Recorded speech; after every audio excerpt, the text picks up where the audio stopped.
Hello, my dear friends.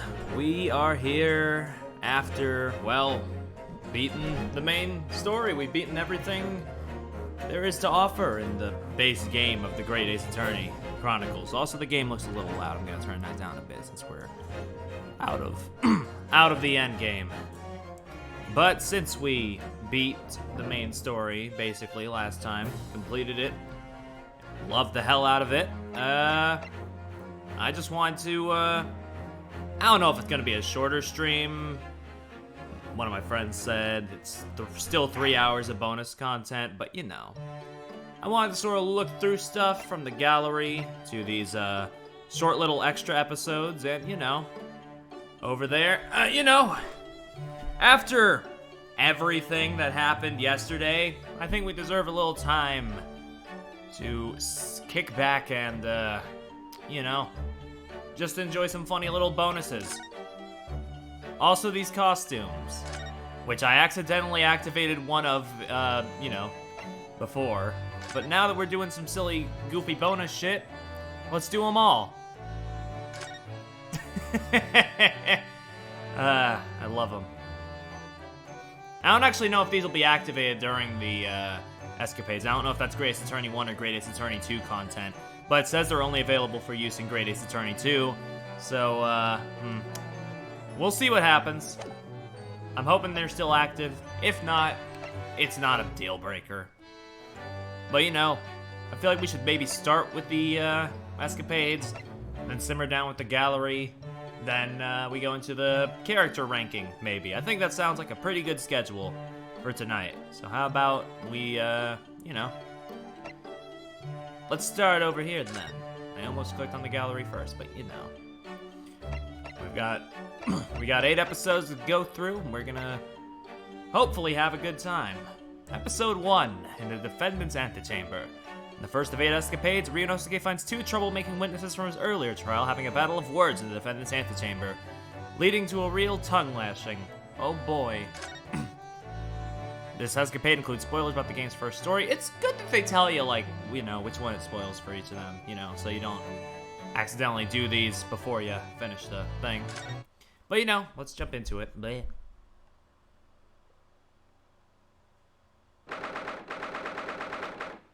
Alright. Just look at my priceless treasure now! Myself, I have scrubbed and scrubbed, but the repellent odor of meat will never be repelled from its resplendent surface again! I forgot what voice I gave him in the beginning, so I'm just giving him generic old man voice now. But you have it back in your possession at least. You should be grateful, old man. How dare you!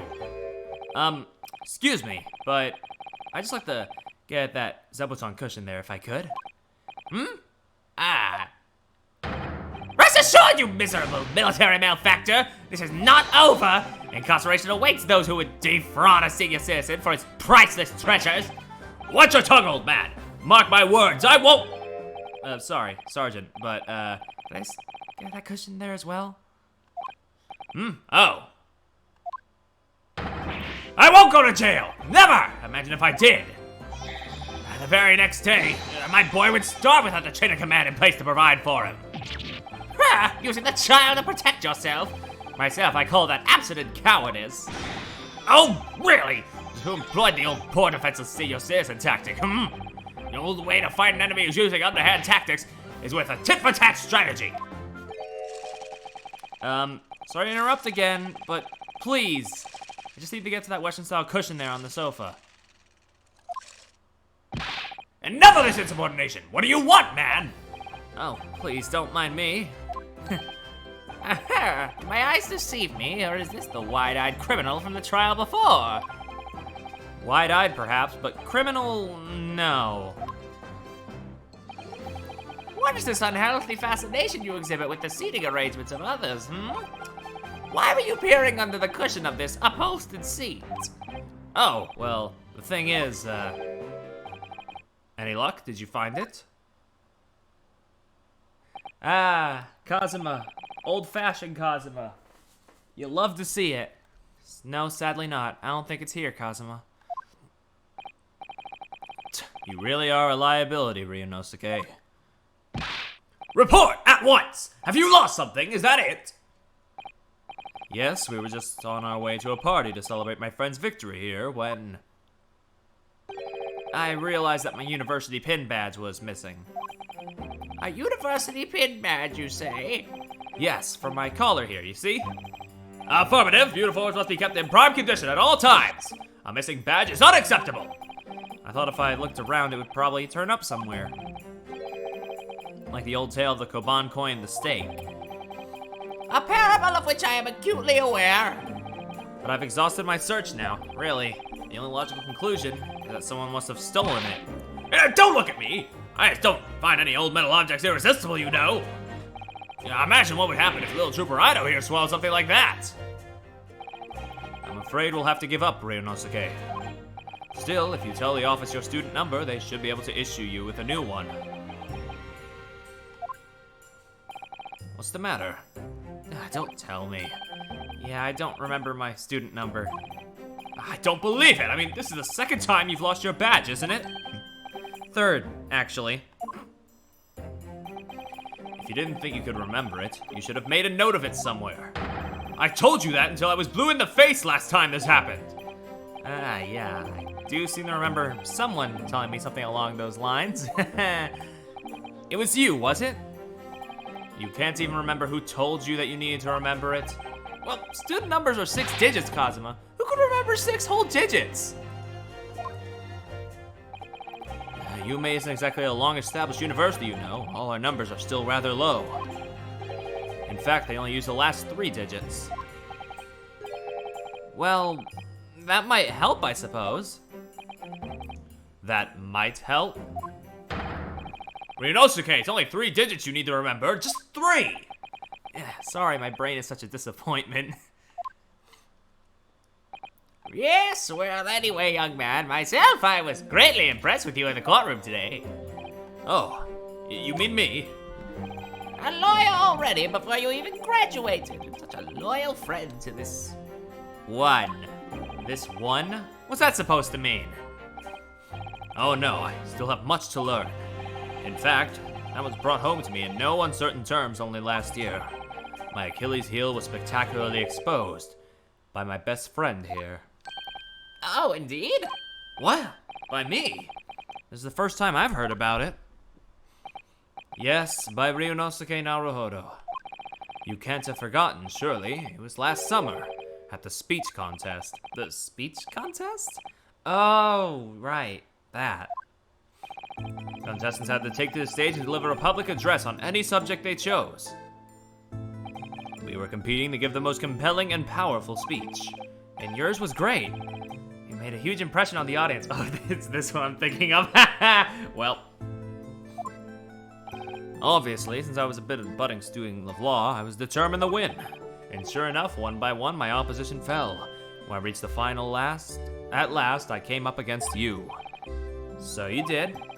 Not being rude, but when I first laid eyes on you, I thought to myself, this cheeky, wide-eyed no-hoper is out of his depth. He's gonna be a pushover. That's your version of not being rude, is it? Well, I paid for my complacency, because it was brought on that humiliating defeat. Defeat? How are your ranks compromised? My speech was going very well. I had the audience in the palm of my hand. They hung on my every word. And then, when I came to the very last line...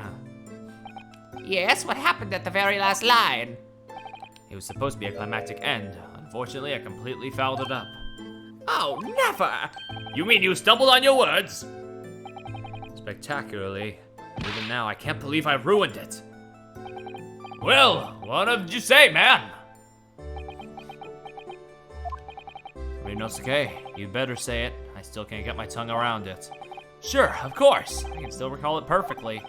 What you said at the end of your speech, or rather, what you intended to say at the end of your speech, was this. So arise, ladies and gentlemen, and applaud our forefathers' plight and the flight for filial piety.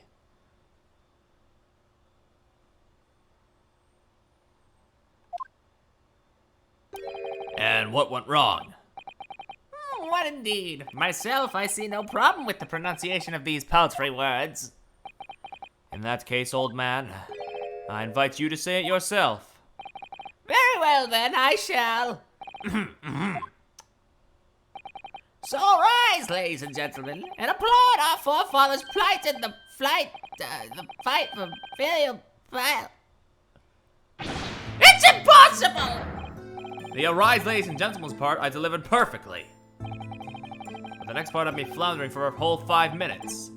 By the end of it, I was on my knees in front of the podium, a blabbering mess. And that's when the audience started to heckle you. Arise, arise, they were shouting. Hell on earth. But then, of course, this man went and delivered his word-perfect speech with a perfect ending. How did it go again? Let me see. So, my dear fellows, the message is simple. Treat your father and mother with respect. Something like that?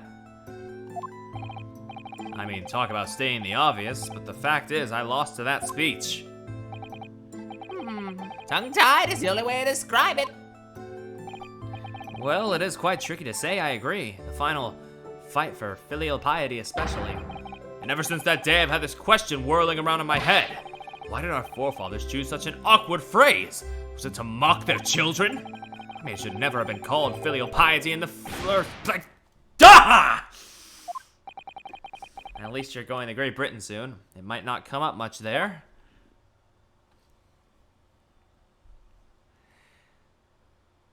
Well, anyway, having lost that accursed contest, I came after you to ask you a question.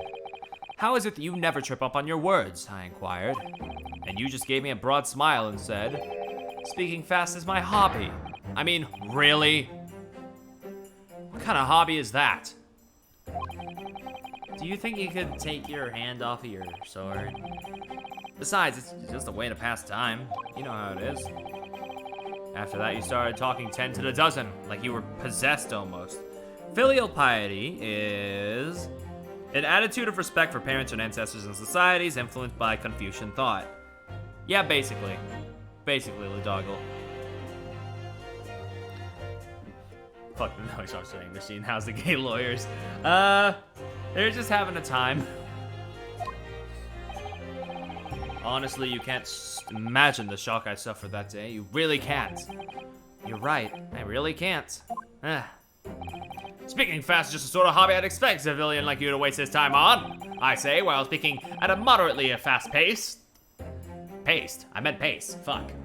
Well, you have to practice, of course, but there are some simple things to start with. Like this famous one, for example. Swift samurai swords swipe silently sideways. Ah, yes, even a decrepit tongue in an ailing frame such as mine can find its way around that one.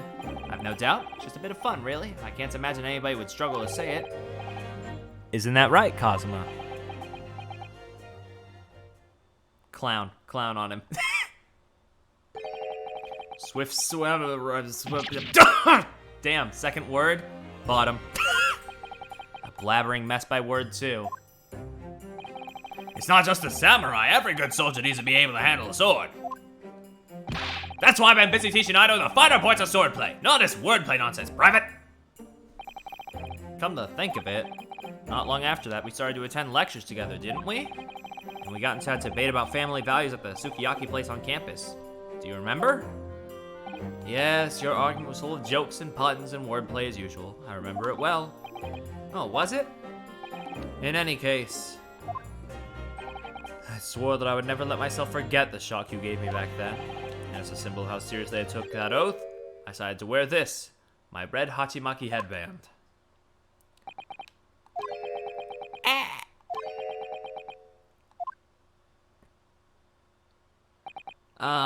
Sorry, Cosima. Yes? You've lost me there, I'm afraid. I don't see the link. What does your red headband have to do with your oath? Because it will always remind me of that smug look on your face as you utter those tantalizing words. What words? Me another tongue twister? I practiced and practiced until my tongue bled, but in the end I mastered it. Mastered what? Well, I think it's time you heard this, actually. Listen carefully now.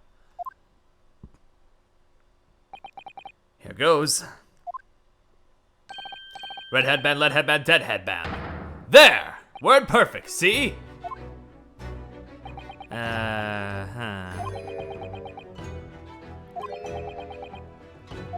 Damn, you got the whole squad laughing there, buddy. I'd actually been meaning to ask you about that. About the story behind your headband, I mean. Well, now you know. So that I'll never forget the shocking humiliation of that day. That's why I wear this red headband every single day without fail. Well, I don't know exactly how much of a shock you think you had back then, but can't be more than the shock you just given me now. What do you mean? Well, I'm sorry to have to tell you this, but the tongue twister I said didn't seem to go the way you remembered it. Huh? Just as famous as Swift Samurai swords, so I can't believe you don't know it, really. It goes, red bread pan, lead bread pan, dead bread man. Wait, what? Bread. Seems I've knocked some wind out of that headband of yours. It's not too late, Private. You could always start wearing a red bread pan on your head instead. Your youthful vigor is manifest, young man. Your cheeks are glowing redder than your Hachiman. I went too far into the screaming last night trying to get into the roles. I'm not gonna go extra tonight now. Well, I knew so many words that be so similar. So, looking forward to Great Britain then, where you'll have to deliver speeches in court in English. I suppose I can always sell seashells on the seashore. But the value of these shells will fall due to the law of supply and demand. No. Shut up, Luigi. Alright, that was cute. Let's do the second one. In the second escapade, it transpires that another crime was committed aboard the SS Boria. The stakes are high as Sholmes and Stroganoff pursue the culprit, but there's more to the crime than meets the eye. Oh boy. Oh boy! Escapade includes some spoilers about the first game's story. Okay.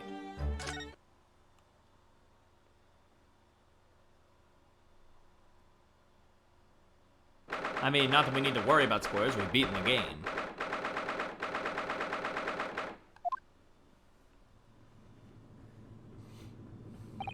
It's almost 2 weeks now since we left Japan. I can't believe how quickly time has gone. So, our next port of call will be Shanghai. Who's there? Who could it be at this hour? A detective? A detective? Who? A great detective? I don't get it. What's a great detective doing? If you would just be so kind as to open the door. Oh, yes, sorry. Of course.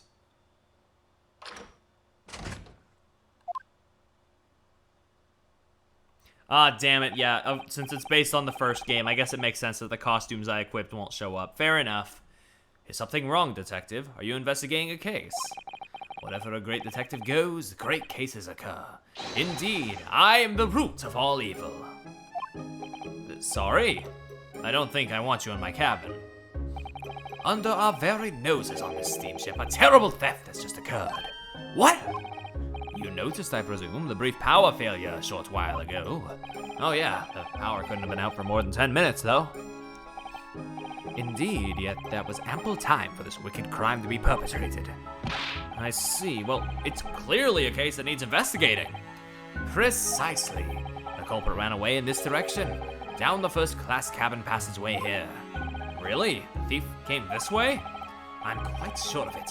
It may have escaped the attention of the dim-witted crew, but not of the great detective. To that end, I would be obliged if you would allow me to investigate here in this cabin. Well... How curious. Is there some reason why it would inconvenience you to have your cabin searched? Inconvenience me? Well, I'd be lying if I said no. After all... There's a stowaway in that wardrobe right over there. It's just me in here, you see. No one else. So you might perhaps want to focus your attention on one of the other first-class cabins. As it happens, you are the only first-class passenger at present. The other cabins are vacant. Did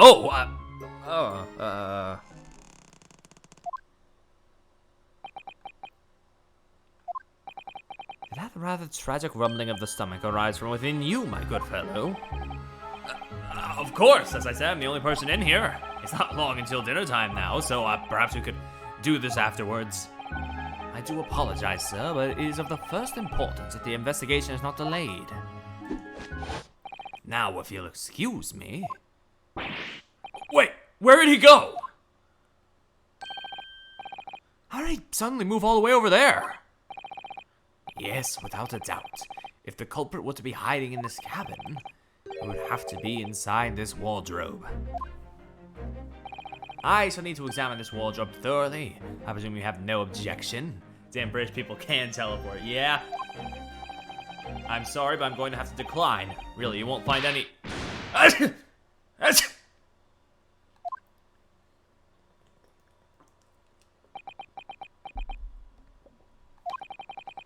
Those two rather tragic sneezes arise from your good self? Of course they did. As I said, I'm the only person in here. You have a curious knack of talking while sneezing, then. Twice, no less. This is going to be a tough one to argue. I was watching you quite intently, sir, and I assure you I saw no signs of a sneeze. Couldn't Ryunosuke felt his nose? As I was saying, I shall need to examine this wardrobe. We've had it now, then. The game's up.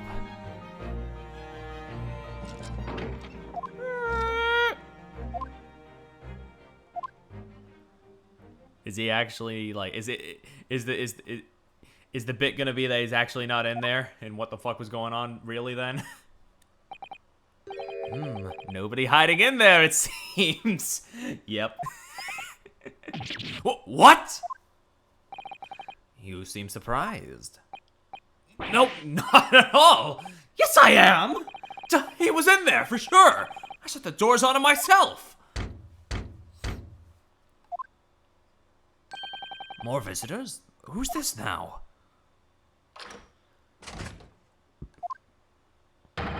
Excusing me. Oh, Seaman Stroganoff. Sorry for disturbing, but crime has been committed on board ship. Yes, I heard. A terrible theft, apparently. How do you know this, eh? Ah, well, the detective here just informed me, you see. Detective?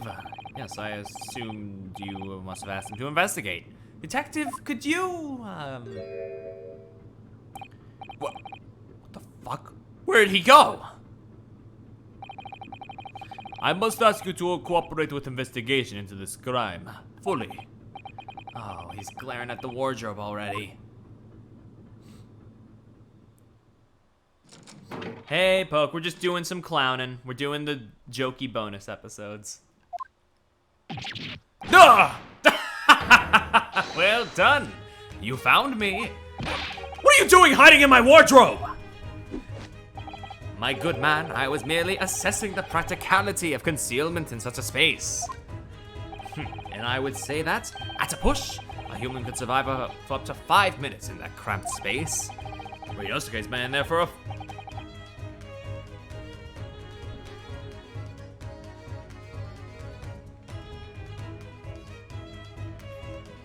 Ryunosuke's been in there for 2 weeks. Is he not human?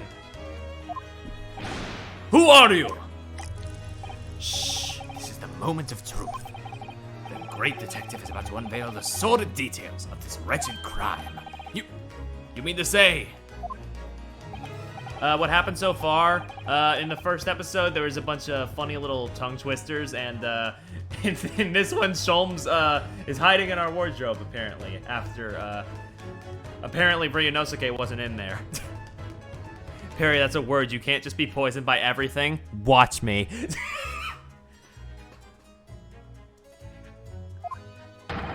Did indeed conceal himself within his wardrobe. What? But that's impossible. He couldn't have. Because my best friend was in there the entire time. Or at least I thought he was. How can you be so sure of this, eh? Elementary, my dear fellow. The criminal left behind the most revealing evidence. God, I wish Herlock was in my house. I could have phrased that better. He would be, honestly, he would probably be a good chum to get a drink with. How could you explain these 3 bones? Ah! What the? He's right.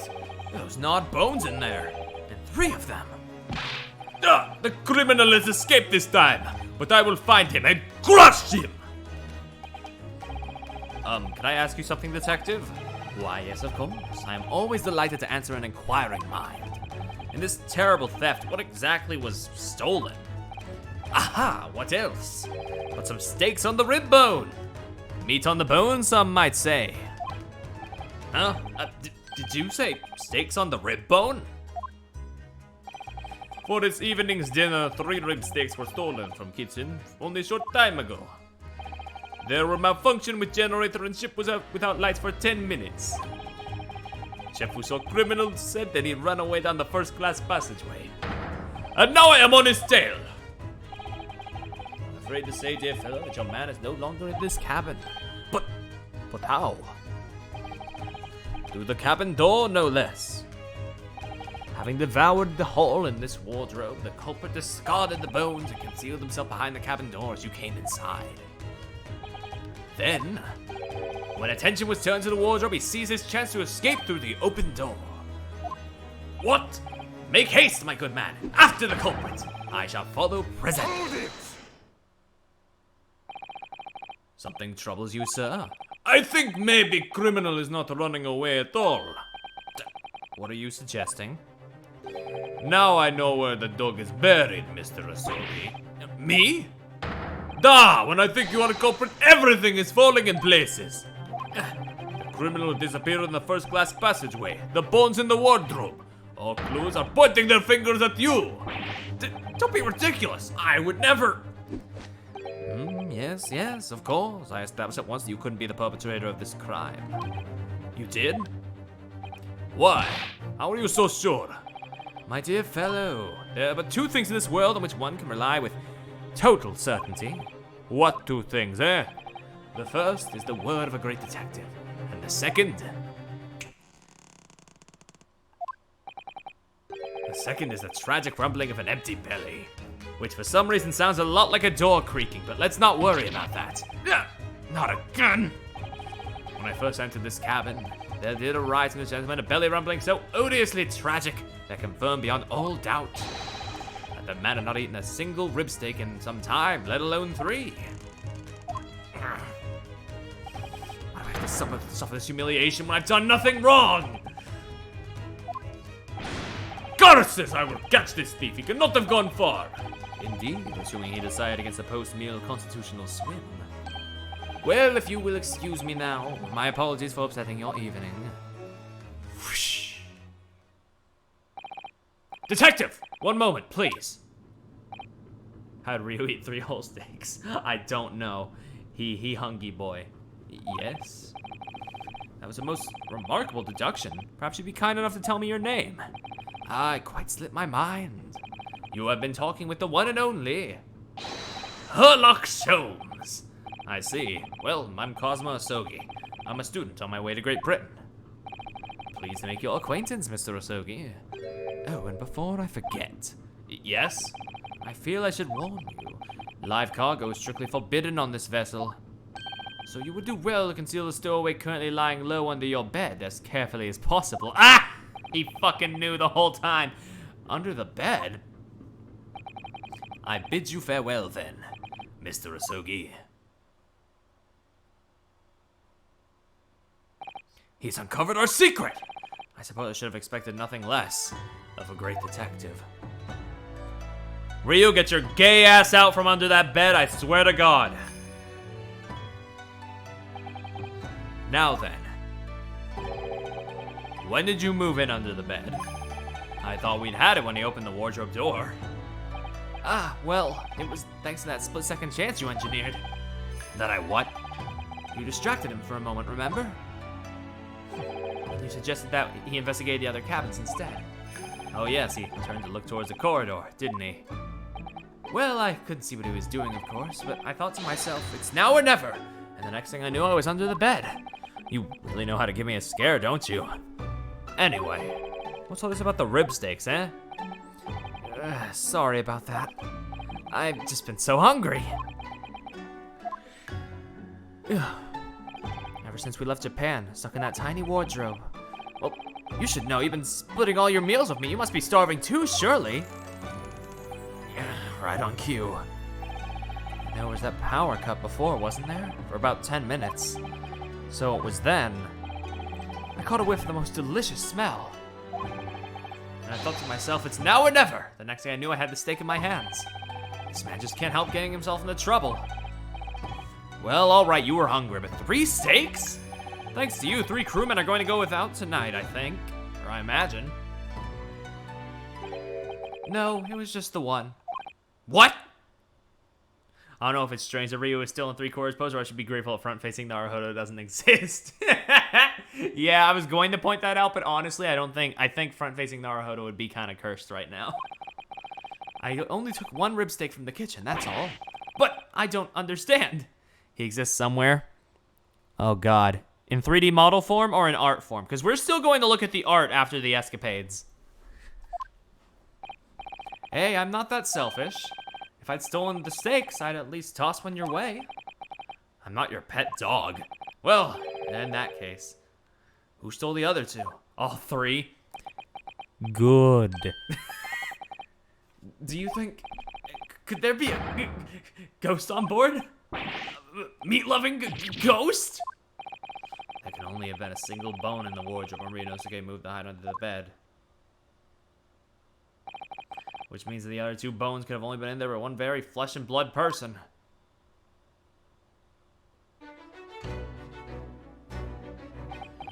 Haha. What's so funny? We're on a haunted ghost ship. A great detective or a great mischief maker. Either way, I think I'd like to spend a little more time getting to know that man. The great Sherlock Sholmes. If only they did get some more time together, but alas, 'twas not meant to be. That was cute though. That was a cute little side story.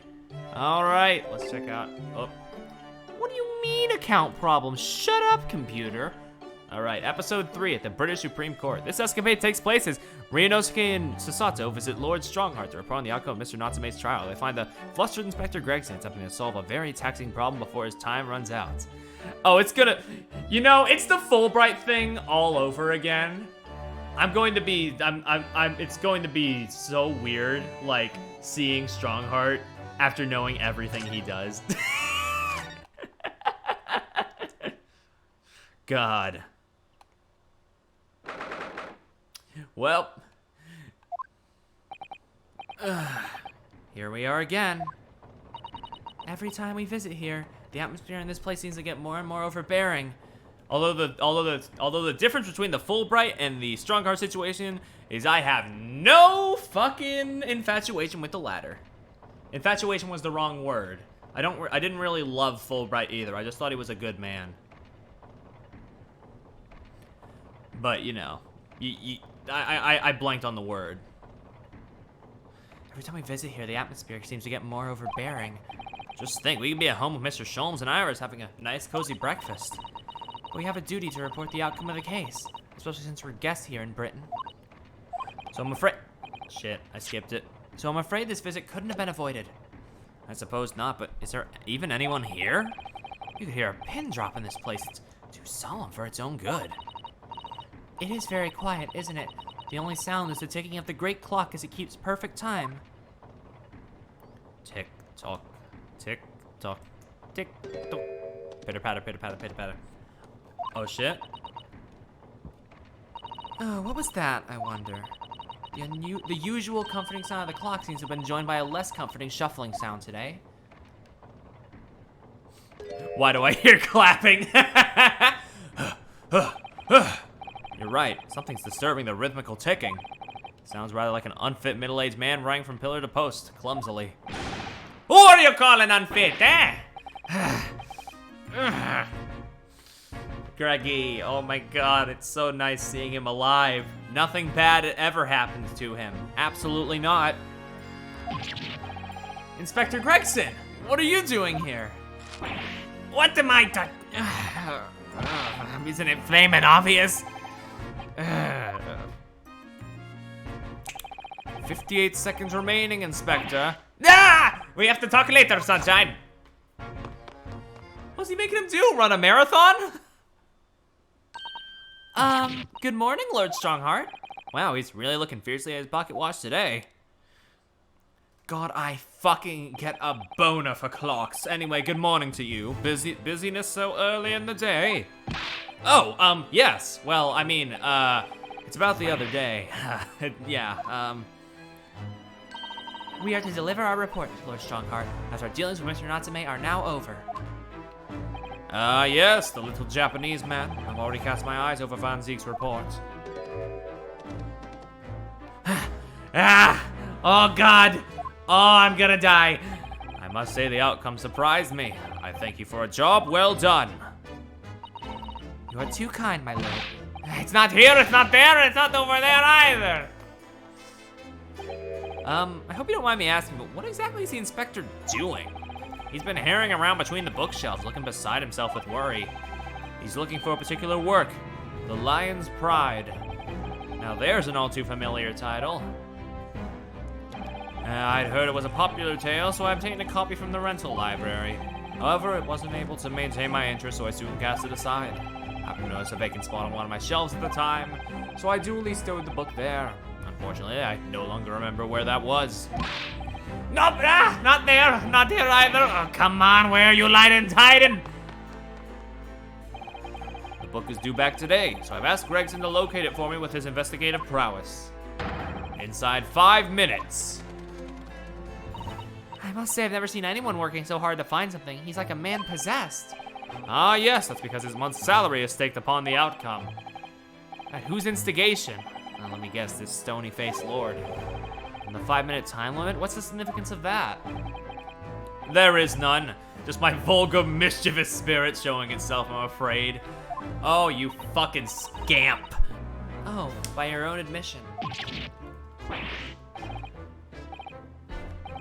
I can't. My feet are killing me. Oh, God. 5 seconds. 4, 3, 2, 1. Time's up, Inspector. Oh, God damn it. Which means that next month you will work unpaid and have no days off. Oh, no days off. Damn, what the fuck? How is this Strongheart even more evil than the one in the main game? Nah. Bordering there, though. There really are just so many books here. It's overwhelming. For some, perhaps, I purchased every book, new or old, on the subject of law from all over the globe. Wouldn't have believed it a few short decades ago. A place like this couldn't have existed. What do you mean, Inspector? When I was a lad, no one ever dreamed of buying books. Oh, I see. Western books are such luxury items, I suppose, with their leather covers and fancy bindings. No, that's not it. Oh. There was a tax on paper, see? On paper? Yeah, I mean, it was abolished about 30 years back now, but it used to be the case. There was tax levied on any kind of paper. So obviously that meant most folk couldn't afford to buy any books at all. Ah, so that is why places like the rental library you mentioned before came into existence. Huh, Lord Strongheart? Indeed. Prestigious of the paper tax system, you could say. The general public consider books as items for hire. London is home to a vast lending library of some 3.5 million books. You couldn't hope to read all of that even if you were reincarnated 10,000 times. Even I would choose to rent a book rather than purchase it if I knew I would read it infrequently. Subject of tax has actually surprised us already in the last few days. It came up in Mr. Natsume's trial. Oh yeah, the window tax. Fucking Britain was weird. Still kinda is, but less weird. But it's less weird now. Well, actually, jury's still out. It seems the window in his room was filled in due to some kind of window tax. That would be true. Fortunately, the window tax was abolished here some 40 years ago. Sadly, in the East End in particular, many windowless houses remain. Britain's always had a bit of a thing for tax and stuff. Whatever they can tax, they tax. Sugar, salt, tea, coffee, you name it. Candles, beards. Wait, sorry? What was that last one? Did you say beards? Yep, the beard tax. Never heard of it? Never! Why should people have to pay money just because they can't let their facial hair grow? How did judges even exist back then? You may well ask. I suppose it's because it makes them look self-important. In our hotels have a strict family policy of no facial hair, I think. You can relax. The beard tax was confined to the annals of history long ago. Even so, it's clearly something the British really love. Paying taxes, I mean.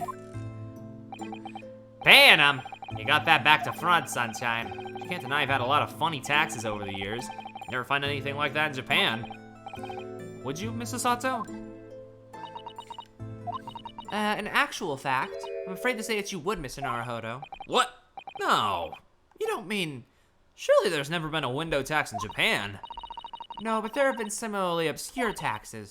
For example, in the Edo period, there was a frontage tax. What was that? It was a tax not on windows, but the entrance to properties. The larger a property's entrance was, the greater the tax that was levied on it. Even today, some mansions survive with extremely narrow entrances due to that old form of taxation. How did people, like, live back then? I had no idea. So you Japanese are as twisted as us Brits, eh? But we never had a beard tax. I mean, that's really going a step too far. Well, no, that's true. I'm not aware of any taxes for beards, at least. What do you mean, at least? Well, rather than a tax for them, the shogunate did once prohibit them outright. The ruling class prohibited them? It was called the Great Beard Prohibition. It was an Edo period edict. They didn't. They went to colonize everything. Fair enough. But why did the powers that be want to ban beards? Because it makes people look self-important, and just an idea. It would seem that rulers in the East and West have very similar ideas over the years. There have been other unusual taxes in our history, even in our current Meiji period. There have? For example, though it was before either of us were born, there was a rabbit tax. There's a tax on those adorable fluffy creatures? Like the ones who make mochi sweets on the moon? Yes, and it was an extremely large tax, too. The government demanded extraordinary sums of money. This just gets stranger and stranger. What was the reason for that one, then? Well, after Japan opened its doors to the world, there was an unprecedented rabbit boom in the Meiji capital. A boom? Yes, keeping rabbits became hugely popular, and new species were traded at exorbitant prices. People even swindled out all their money for exotically colored rabbits. Like colored chicks, I suppose. Yeah, hard to imagine though. Rabbits are so timid and quiet. I thought one could bankrupt you. So in response to this worrying social vogue, the government imposed a rabbit tax. I suppose they couldn't just ignore the problem. And it worked because the rabbit boom came to an abrupt end. 6 years later, the tax was abolished. Well, I hate to say it about my own country, but Japan is strange. His words, not mine. But there's more. After the rabbit tax was abolished then, of course, society reacted by launching straight into a second rabbit boom. Oh dear, the government didn't think that one through, did they? Your ideas about the world are very much altered by the position you hold in society. If you're responsible for the running of the country, you will feel the need to raise revenue keenly.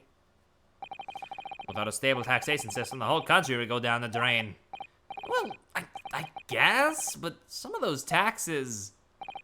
That's precisely why ministers of state use their while to invent new and novel ways of taxing the public. Novel ways? Tell me, Mr. Naruhodo, if you were one of my country's statesmen... Me? A British statesman? Yes, what novel tax would you impose? Pray, give us something truly original. Inside 5 seconds. What? Think of something that everyone uses, Mr. Naruhodo, and really squeeze every penny out of the population. That's quite the intense stare. I'm very glad Sasato-san isn't in charge. Your time is up. So what's your answer? Air? Maybe? Yeah, how about air? I can't believe it. Ryunosuke became the fucking villain of the Lorax from the Illumination movie. I can't believe it. An air tax, you say? Oh, well done, Mr. Naruhodo. A truly novel and fiendish idea. Not the Onceler, the other guy, but God, that's a cursed thought of putting Bruno in the Onceler outfit. Oh no. Well, everyone has to breathe, so while the population is inhaling air, my government is inhaling money. Blimey, you're a tyrant at heart, eh? A somewhat radical solution to a country's revenue problems, but sadly not an original one. You mean to say? Surely not. Who do you mean a tax on air has been imposed in the past? Okay, this one's gotta be a bit.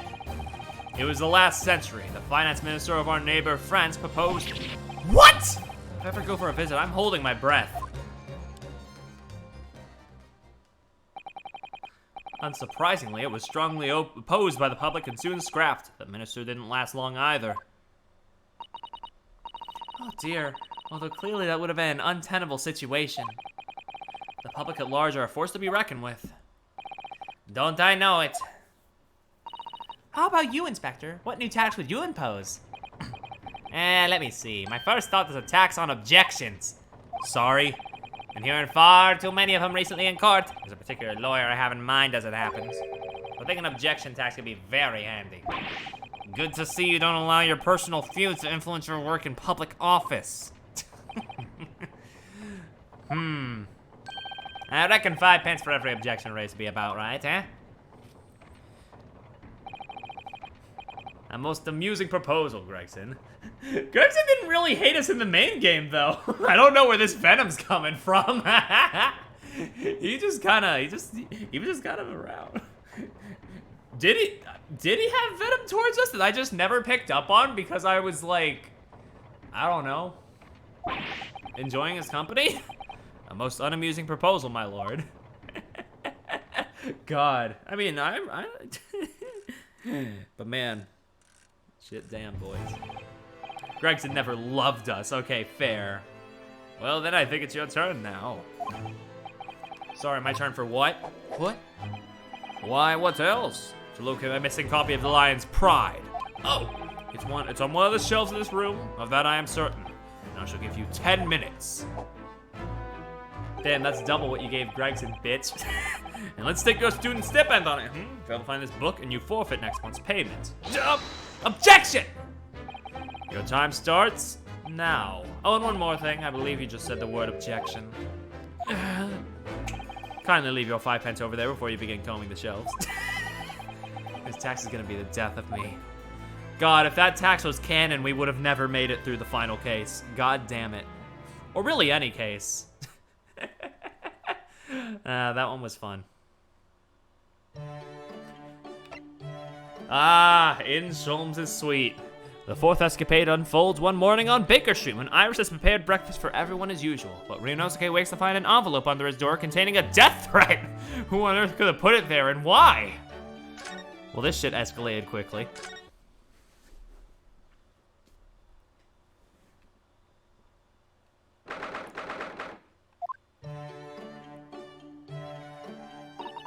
Good morning, Iris. Good morning, Mr. Sholmes.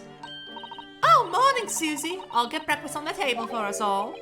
Mr. Sholmes. Morning. Come now, why the long face? Oh, sorry, the thing is, I just had this rather strange envelope posted under my door this morning with some rather strange things inside. What strange things? Oh, what was it, Bruno? Do I catch a sense of mystery in the air? Nothing so exciting, I'm afraid, Iris. It's just 5 orange pips. I can't imagine what it could possibly... What? Orange pips, Mr. Naruhodo? And 5 of them? What's the matter with you? That's a bit of an overreaction, isn't it? An overreaction? Mr. Naruhodo, you don't understand. It's a warning. A notice of imminent danger to your life. What? To my life? What's the meaning of all this, Mr. Sholmes? My dear fellow, why do you make such an inquiry of me? Because the name of the sender was written on the envelope, and it was yours. Oh, you're right, Bruno. It says, sent by Sholmes, envoy of hell. Okay? So, my little ploy has been exposed. Well, so be it. Cast your mind back, if you will, Mr. Naruhodo, to the time of our dining last night. Oh, yes. Mr. Sato cooked Japanese food for us. Indeed. In particular, you may recall the final Norimaki sushi roll I was about to savor. That is, before you swooped in with your clacking chopsticks and filched it from under my nose. Oh, I assume because you left it that you didn't want it. I left it, my dear fellow, because I had planned to enjoy it as my very last mouthful. Surely you must have known the intent by the subtle dilation of my right pupil. Perhaps a clearer sign would have been helpful next time, eh? Just an idea. In summary, the post you received earlier is a notice of impending revenge. You should be quaking in your boots. Really? Because I went straight out into the garden and planted them. I'm hopeful we may grow some exotic fruit. There's no point in sending a notice of impending revenge if the person you send it to doesn't know what it is. Well, I knew, of course, because I've read this book, The Adventures of Sherlock Sholmes. On sale now at all major London bookshops and receiving rave reviews. Oh yes, of course. It's finally been published, hasn't it? It's selling very well. It is! 12 short stories in one volume. I've had a lifetime spending money already. Damn. Iris getting that goddamn dough. Good for her. Oh, and has further bolstered my name. In fact, only the other day a Bohemian king sought to engage my services. Really? That's extraordinary. Of course, the gentleman persisted with some pretense about being a fishmonger for the duration. But only a fool presumed to be able to deceive my eyes with such a charade. So, how did you know that he was a king then? Why, there is no mystery, my dear fellow. A distinct smell of fish accompanied the man's lowly apparel. And though he tried to hide it, the left side of his mustache quivered in a quite manifest manner. Oh, Mr. Sholmes, that's simply brilliant! Having neatly resolved the case for the man, I was sent a quantity of fresh cod as a mark of his appreciation. I think perhaps you shouldn't discount the possibility that he actually was a fishmonger.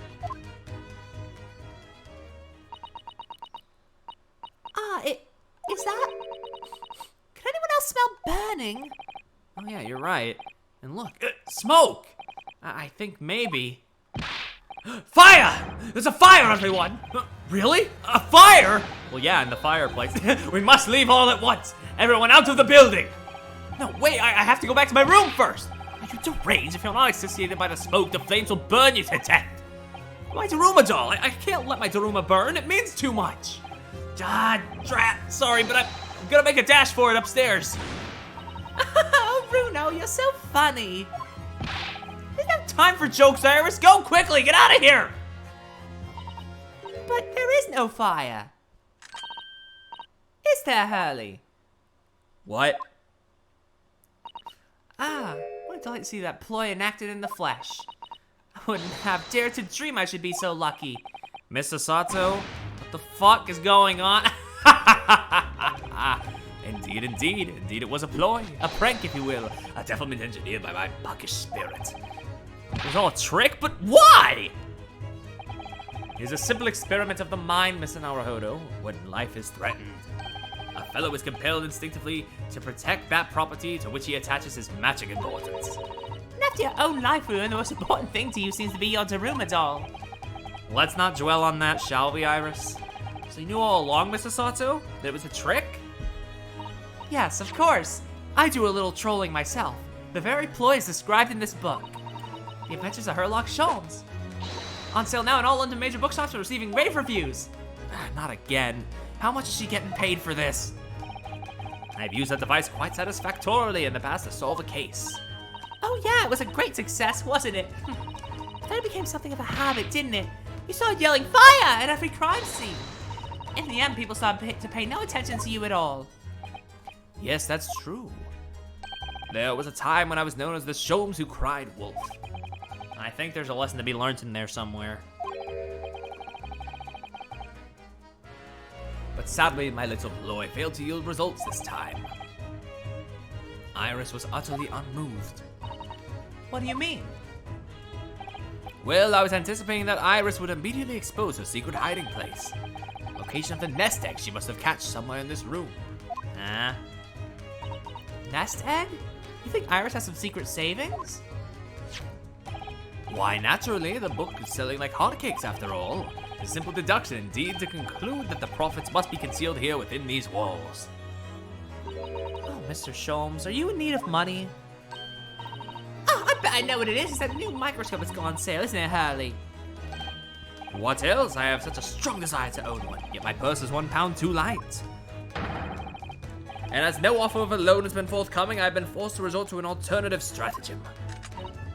I'm sorry, Hurley, but I'm not falling for that. Not coming from the Sholmes who cried wolf. Ah, how vexing. You really shouldn't be trying to steal a 10-year-old savings, you know. My book is full of little tricks like that, you see. The armory of the great detective.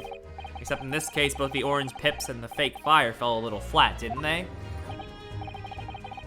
Oh, I have plenty more tricks up my sleeve. Take, for example, the case of the Boscombe Valley Mystery. I'm already filled with dread just from the title. It is a tale of extraordinary skill on the part of the great detective. The skill of tracking. Tracking? When I arrived at the scene of the crime in the eponymous valley, there were footprints everywhere. My eye was immediately drawn to one set in particular. Oh, Mr. Sholmes, your detective instincts are truly remarkable. As you know, my dear madam, no detail, no matter how small, escapes the scrutiny of these eyes. So I tracked my quarry, following the trail of his footprints all the way to the man's place of residence. Led you directly to the culprit's house? What a triumph! You misunderstand. It led me directly to my own house, my dear fellow. I'm starting to think Sholmes can't stalk shit, honestly. Huh? For the footprints were, in the final analysis, those made by my own shoes. Hurley had left here for Boscombe Valley as soon as he received a telegram about the case, you see. And then he followed his own trail straight back here to Baker Street. Now, Iris, please. You make it sound almost humdrum, but I assure you it is no easy feat. Tracking of this nature is a skill possessed only by the great Herlock Sholmes. You're right, it really is extraordinary. Quite so, extraordinary is the word, and let it be last on the subject. Anyway, needless to say, I subsequently went on to solve the case with very other deductions. Yes, it's the various other deductions that I'm interested in. Alright, Poke, see you around. Ah, well, you shall have to read the book then. I'm sure Iris has penned it with her usual flourish. Oh, absolutely. I put an ingenious spin on the great detective's exploits. Must have been very ingenious to make this man sound even remotely credible as a detective. Wait, is that? It smells like something's burning again. We've had enough devilment for one day, Mr. Sholmes. Put your puckish spirit to bed. I assure you, this has nothing to do with me or my spirit. What? Oh no, the smoke is getting thicker. You mean it's not a trick this time? There really is a fire! There's a fire, everyone! Ah! Mr. Sato, where are you going? Stand aside, Mr. Naruhodo. Easy, Mr. Sholmes, what are you? I'm going to fight the fire with my fists. What the fuck? What? Mr. Sholmes? Why don't you just chuck that bust of Napoleon on the floor? Look at that. And amongst all the broken porcelain, coins, sovereigns in fact, worth a whole pound each. Come, everyone, we must leave at once. Evacuate the building.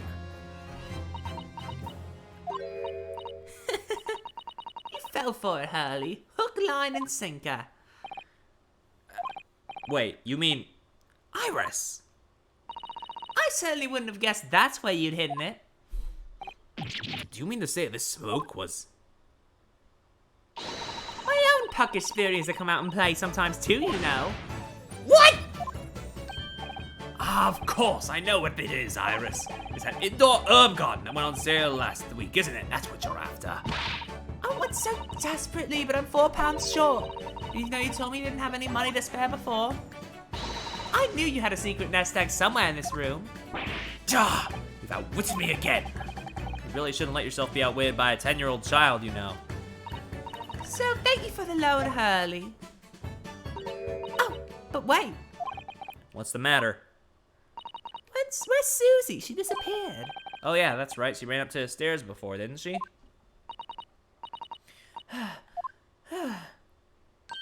Oh, what are you still doing in here? We have to evacuate. Won't be long before the fire is...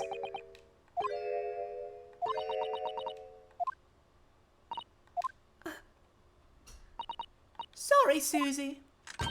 Children will get up to mischief once in a while, you know, but it's all perfectly harmless. Harmless maybe, but oh so devious. Oh, these crazy kids, they do a little trolling.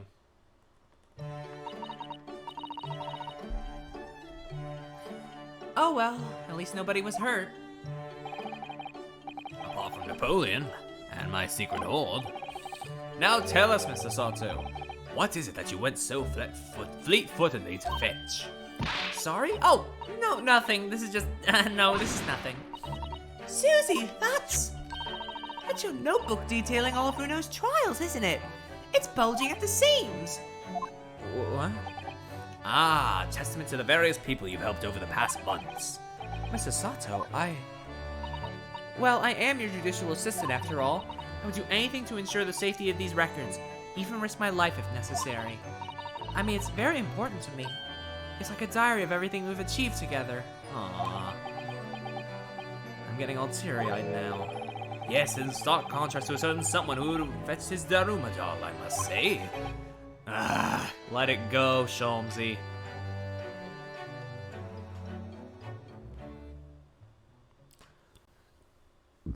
Well, that was a cute one.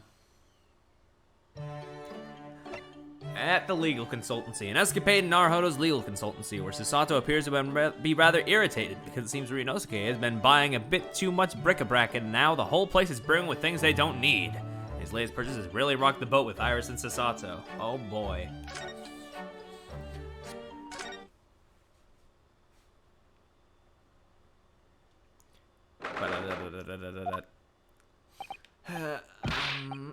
Hello, I'm back. Oh, hello, Mr. Naruhodo. Did you have a good outing? Hi, Bruno. What's the matter? You guys are as big as dinner plates. Iris, I wasn't expecting to see you here. I just made some tea, Mr. Naruhodo. Would you like a cup? A cup or two, yes. Definite tea. Not funny, didn't laugh, Bruno. All right, Bruno, what's going on? You're acting extremely strangely. What, me? No, not at all. I'm as normal as normal can be. Normality itself, see? Not funny, didn't laugh, Mr. Naruhodo. Not again, Mr. Naruhodo. Sorry, not what again? What do you mean, Susie? Whenever he goes out on his own lately, he always seems to come back with a peculiar new purchase. Peculiar? Peculiar? What's peculiar about the things I bought? So you think that anything British is a curio you simply must have. You keep buying items of bric-a-brac even though you don't know what they are. Well, there are rather a lot of bric-a-brac shops and pawnbrokeries and the like around here. It's when I've been to Lord Strongheart's to give him my weekly report. I'm always so nervous beforehand. On my way home, I just find myself in the shops and yes, all right, I can't deny it. I bought something. Unbased and blue-pilled. You're right, you can't deny it because your eyes are wider than ever. You really ought to put up a warning sign about them. They're bigger than some potholes around here. It's hard to resist things in the bric-a-brac shop. It's also cheap. Mr. Sholmes has given me lots of useful advice about how to pick out the real bargains. You must remember, Bruno, that Hurley likes to have fun with you. Take his advice with a big pinch of salt. Well, that's true. The thing he told me was a pot stand wasn't a pot. The thing he told me was a pot stand wasn't a pot stand at all. But I never guessed it was a collapsible top hat. No, and I never guessed that you could fill up this once empty room so quickly. Honestly, it's overflowing with things we don't need now. I mean, look at those scales. Not once have you weighed something on them. I know, but ever since I first stood at the defense's bench in court, I don't know why, but I just really want my own little set of scales. Let's see it then, Mr. Naruhodo. What have you come home with today? Oh, well, it's one of these. What is it? They're not giving me the graphic to see what it is. It looks all dry and shriveled up in a ball. Really, Mr. Naruhodo? What is it? It's a sea anemone. An anemone? Yeah, I mean, I know it doesn't look like it at the moment. It's all shriveled up, and like you said. Aren't sea anemones living creatures? The ones that dance about on the seabed? Yeah, exactly, the ones that dance about on the seabed. Oh, they sell sea anemones in bric-a-brac shops here in Britain? I don't know how I pulled off that sentence without fumbling. I don't know whether they normally do or not, but I do know that I bought one today. But why, Bruno? Well, yeah, for the aquarium, of course. Aquarium? I don't know that word. Well, according to the shopkeeper, keeping sea creatures in tanks was hugely popular here in London before. Oh yeah, some people have beautiful fish in seawater tanks, it's true. having an aquarium became popular because the old glass tax was abolished. There it is again, rearing its ugly head, the subject of taxation. Taxation is theft. It was a real craze for a while. Everyone in London had one. For a while? Yes, it didn't last long. People's enthusiasm soon waned. Just far too much work to be changing the seawater regularly in a city like London. Never a truer word said, I'm afraid. So true, bestie. You think people might have realized that from the start, really, wouldn't you? Anyway, that was long before I was born. So now everyone jokes there's an unloved aquarium covered in dust in every attic in the capital. And it's true. There's one in this attic, too. When I told the man in the bric-a-brac shop about it, he had these words of wisdom. That's why this is the age of the sea anemone. And that made a lot of sense to me. It made sense to you, did it? But Bruno, this anemone is completely dried up. You just need to soak it in water overnight and it'll be good as new. That's what the man said anyway. I'm not sure that it works in the same way as dried wakame seaweed, Mr. Naruhodo. Once I save some money, I'm gonna buy some prawns to keep this little fellow company. Oh, how exciting! Your office will be teeming with life. But really? Britain is a funny country, though. I mean, a sea anemone craze? Well, they say people in glass houses About comments like that here, Mr. Naruhodo. Don't forget that there was a very curious rabbit craze in our own country not so very long ago. A mortifying chapter that people will try to erase from the history books 100 years from now, I'm sure. You know, there was another craze as well before the aquarium one. Also, it's fucking wild to me that even these stupid, like, non-canon side stories technically have continuity with each other. Have you heard of Wardian cases?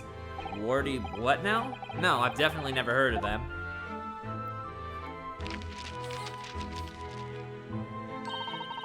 They were little glazed cases for growing plants indoors, I believe. Oh, I see, for plant lovers to raise their favorite tropical plants. That's right, like different types of ferns. Ferns? Do you mean those rather dull plants with lots of fronds for leaves? They're not dull at all. Ferns are lovely plants. I think people wanted to recreate the exotic foliage of tropics in their own homes. So they grew ferns. I mean, ferns, sea anemones, London certainly have a knack for the obscure. This game has an audio drama too. Shit, damn, I did not know that. Well, thinking about it, my grandfather loved the moss on his bonsai. He looked after it better than the trees. It seems like the more obscure something is, the more it interests people. Maybe. Anyway, the Wardian case craze didn't last very long. Ooh. Now most of those little glass cases are just gathering dust, I think. But I haven't seen one in your room, Iris. Oh, very observant of you, Susie. Yes, that's right. Mine's certainly not gathering dust. I grow tropical herbs in it. Well, Mr. Naruhodo, I really must ask you to stop all this frivolous buying of strange things. Yes, all right. Sorry. It's just that, well, think about Mr. Sholmes's room. He has all sorts of peculiar trinkets lying around. Oh, well, yes, that's true. And they seem to be growing in number. Recently, I have noticed a blowpipe, a few beryl crystals set in a twisted piece of gold, a gold-rimmed pince-nez. I spotted a small gramophone record in there the other day, so I slipped it onto the gramophone. But it was just a whispering voice saying Norbury and nothing more. What could it possibly be about? Those are all mementos of cases that Hurley solved over the years. Exactly, that's what I want to create in here. Just that sort of atmosphere. Ah, a room full of meaningful trinkets, each with their own unique history, you mean? Yeah, that! I knew you'd understand, Mrs. Sato. But, Mr. Naruhodo, none of the things you... Oh, shit. No! Stop! None of the things you bought for the room have any connection with any of our cases. Don't they? Well, for example, take that splendid but rather weather-beaten top hat. That wasn't used as evidence in any of the cases we worked on, was it? Oh, so you have 2 top hats if you count the collapsible one as well?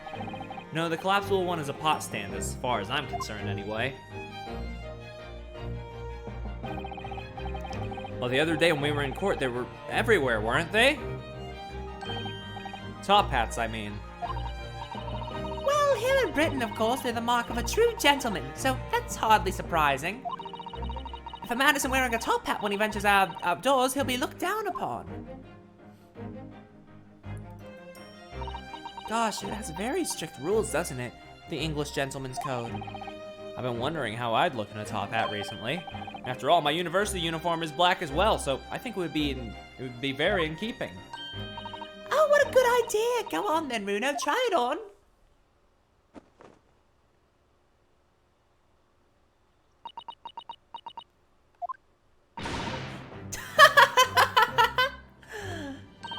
The lesson here, I suppose, is that the juxtaposition of student and gentleman is just so strange and wrong. Well, I'd rather it didn't suit me anyway. I mean, these hats are ridiculous. I'm willing to bet that every foreigner who sees one of these for the first time thinks exactly the same thing. Why is that man wearing a chimney on his head? People in glass houses, remember, Runo? What do you mean? Well, what about Japanese Chanmaid's top knots? Those haircuts are the height of ridiculousness. Somewhere in the world, Takatsuchi Ouchi is writhing in agony. Ugh, true. At least you could take a hat off. Once you have a Chanmaid, it's on your head for good. I'd be willing to bet every foreigner who sees them for the first time thinks exactly the same thing. Why is that man wearing a cannon on his head? I suppose that's what it means to have different cultures, isn't it? On the subject of hats, the one Mr. Sholmes always wears is really very strange, don't you think? I beg your pardon, Mr. Naruhodo? What a thing to say! That has the very essence of Mr. Sholmes. Yes, without his deerstalker, the great detective would be unrecognizable. It's called a deerstalker? That's a surprisingly swanky name. What an adjective. Also, he's without his hat a lot, honey. It's the hat of a hunter, just like the flat cap. I made up my mind long ago to visit Regent Street and buy one for myself. I'm not sure if it's going to fit over your hair. Well, I think it's perfect for a great detective who stalks his criminal quarry. What do you think is strange about it anyway? We've seen it. It has 2 brims. Whoa! One at the front and one at the back. Herlock with 2 brims! Why do you need 2 brims on a hat? Surely the one on the front is enough, no? One moment, please. If you ask me, it's just Mr. Sholmes' madcap personality coming through. I bet it's so that he doesn't have to think about which way round to put it on or something like that. Double brimmed up on a Thursday afternoon, god damn it. Mr. Sholmes does not have a madcap personality. He always has a clear head. Oh yes, of course. Deerstalkers were made for hunters who had to hide in thickets when they were stalking their prey. The brim at the back was designed to stop the stalks of plants scratching the backs of their necks. Oh, so that's the reason. Thank you, Iris, for educating us. Mr. Sholmes doesn't spend a lot of time in thickets, though, does he? Well, no, that's true. I'm telling you, it's just his impetuous personality. That's my theory, and I'm sticking to it firmly. Ah, here you all are. Oh, good afternoon, Mr. Sholmes. I've not long since made some tea, Mr. Sholmes. Would you like a cup? I see I've come at a good time, Mrs. Sato. Thank you. Now I have something I should like you all to see. I designed myself a brand new Great Detective's hat. What the? There's a brim at the front and the back, and at both sides. 4 brims in total. Whoa! Your observation is quite correct, my dear madam. I'm a busy man, you see. But with this hat, whichever way I put it on, I shall always have it pointing the correct way. Oh. I really do wish they modeled a 4-brimmed hat for just that one stupid bit. I get they didn't have like the biggest budget with this game, but still. With my previous hat, I could in an impetuous moment wear it erroneously with the brims on either side. That's impressively clumsy, I would say. And I must regretfully say that I think your madcap theory was correct after all. But really, Mr. Sholmes, with brims at all 4 sides like that, wouldn't it just be better to wear a top hat instead?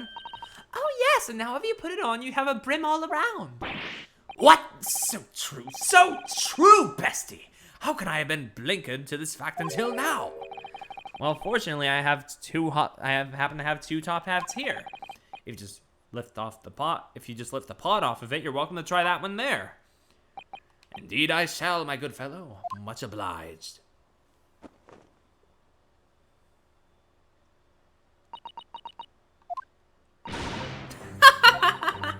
Oh dear, honey, it looks terrible. More terrible than I could have possibly imagined. Well, that's not good. At least because of your long face. Here with a tall hat, it just doesn't work. Well, I think it's very nice, Mr. Sholmes, even if it will have the whole world in fits of laughter. Duh! I should have never meddled with it. Give me a deerstalker forevermore. And give me my regulation university hat forevermore. Ugh. There's still some hope that you'll graduate one day, Mr. Naruhodo. Don't give up.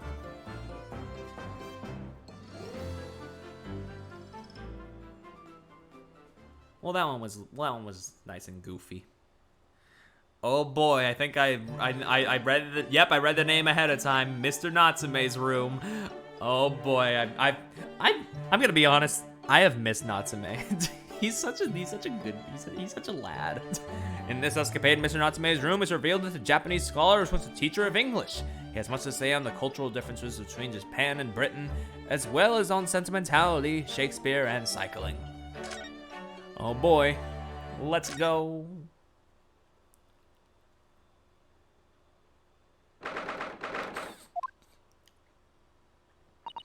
So, Mr. Natsume, are you really returning home to Japan? It's good to see him again. Yes, indeed I am. Everything is arranged already. It'll be sad to see you go. And after Runo worked so hard to prove your innocence as well. What a shame. It feels like it was all a wasted effort. Don't say that! I know what you're suggesting! Now calm down, Mr. Natsume. It's all fine, really. You are in good company here, sir. If you fear the Reaper, you needn't hide the fact. I am a proud citizen of the Empire of Japan. I'm not a scaredy cat! Talking of cats, Mr. Sholmes just casually threw one among the pigeons there.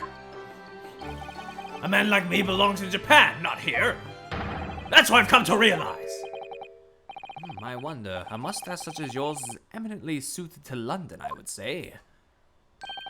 There goes Mr. Sholmes throwing another cat in. The moment I arrived in this city, I noticed. Everyone in London laughs at me behind my back, like hyenas. Hysterical hyenas, ha-haing horribly. I'm sure that's not true, Mr. Natsume. Oh, but it is. Whenever I turn around and peer down the fog-filled streets, all I see is foreigners everywhere. Well, there's you, Runo, and Susie in here, so that's 3 foreigners out of 5 people. I take your point. Only the other day, I was taking a stroll through the fog as usual when a young man approached me from ahead. He was pale and gaunt, his back arched like a cat. Observing his wretchedness moved me so deeply. Ah, I thought to myself, I'm not the only one suffering in this hell. But do you know what? Can you imagine? It was just my own reflection in a shop window. A stunning, stinging, stupefying surprise. Don't forget slap in the face. Everyone started laughing at me. Gentlemen thereabouts, ladies passing by, even the man in the shop window. Ah, yes, and a certain great detective would like to be included among the mirthful. Ah! Mr. Sholmes is really going for Soseki-san today. Well, I, for one, think you're a very handsome man, Mr. Natsume. There, did you hear that? This 10-year-old girl thinks you're handsome. Isn't that wonderful? That makes me feel suspiciously warm inside. He looks genuinely delighted. The point is, we Japanese are humble and modest. Studying on foreign soil, surrounded by foreign people, how could anyone possibly enjoy that? No one could, it's impossible.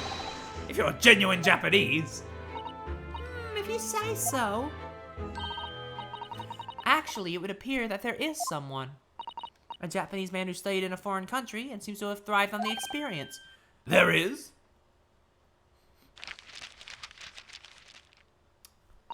Mr. Ogai Mori. I believe he studied in Germany. Mr. Mori, pray tell us more of this fellow.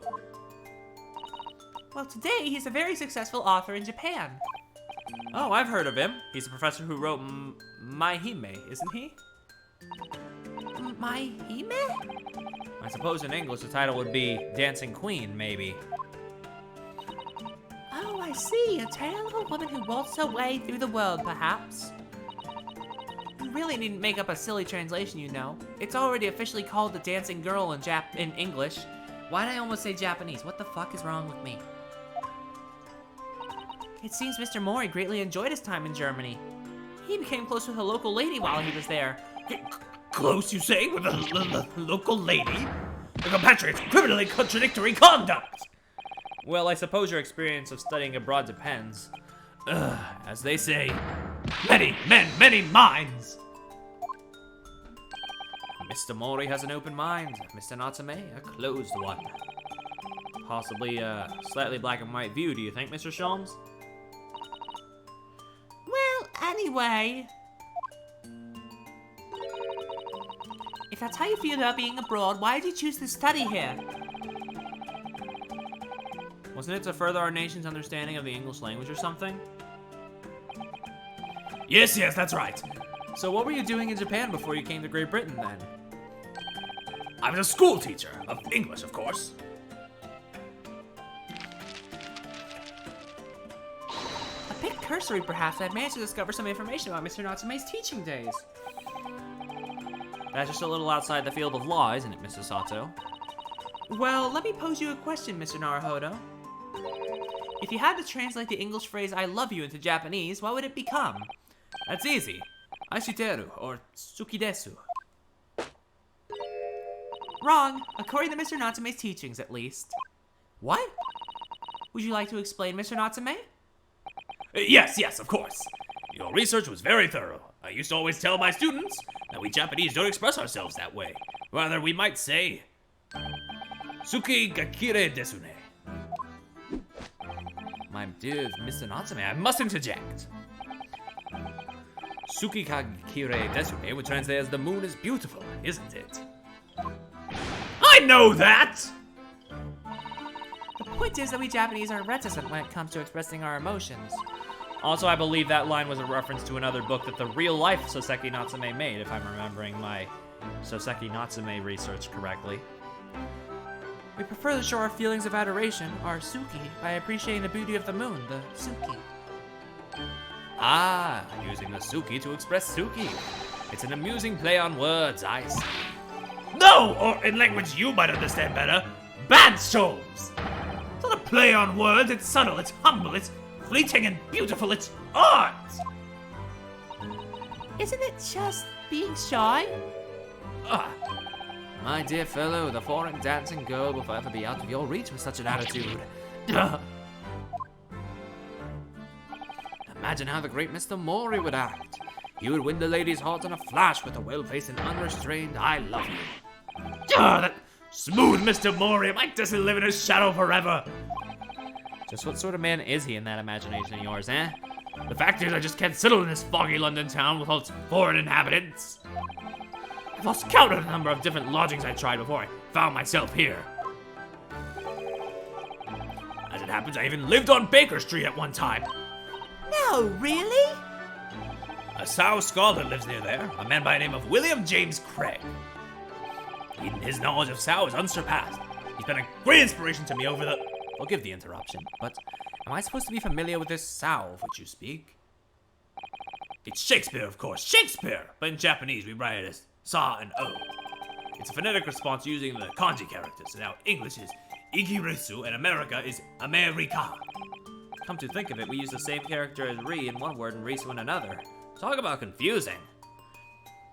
Well, Ri and Nosuke, you know English. I would wager that's more confusing. So Shakespeare is Sao in Japan. Presumably the Sa is a brutal attempt to keep the first Sha. In which case, where is the Caspir, eh? I never thought of that. We only have the O left. Which could, even in the most charitable interpretation, be only a brutal attempt at old man. It seems to me that whoever had the job of deciding on the characters for his name got bored very early on. Complete kanji character catastrophe! So then, on to the burning question. What about me? How do you write my name? Sorry? Oh no, how is this gonna work with the fucked up name?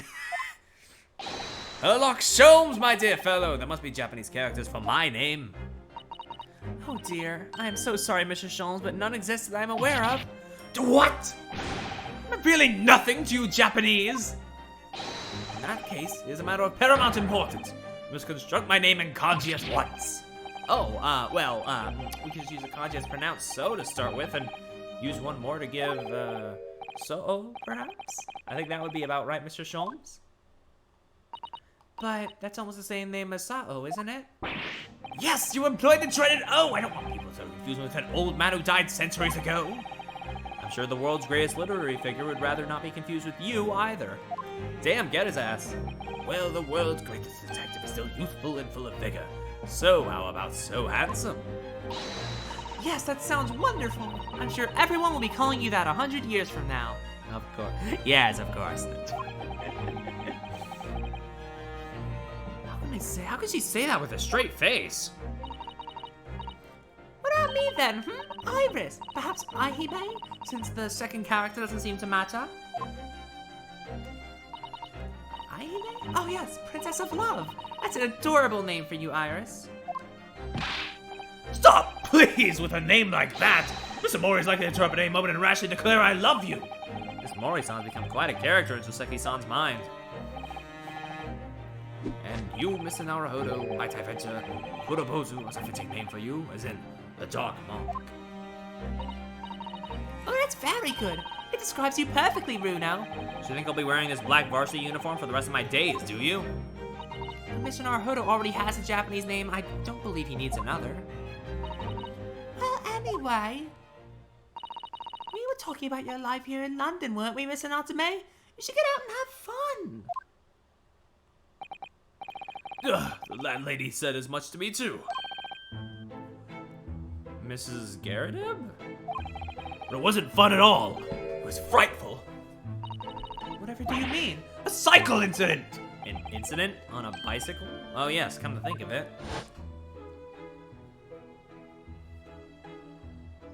Oh yeah, that was there the whole time. There's an old bicycle parked just outside, isn't there? It's in a sorry state though.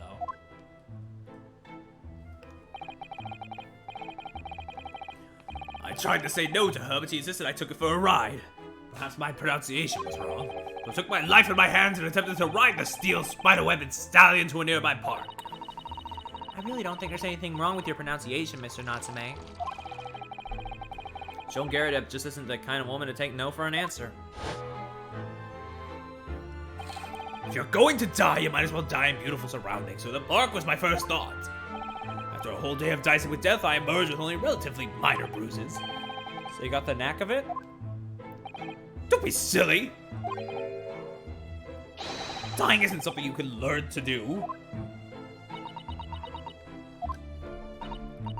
Mr. Natsume, you keep talking about dicing with death and dying and so forth, but riding a bicycle is supposed to be fun?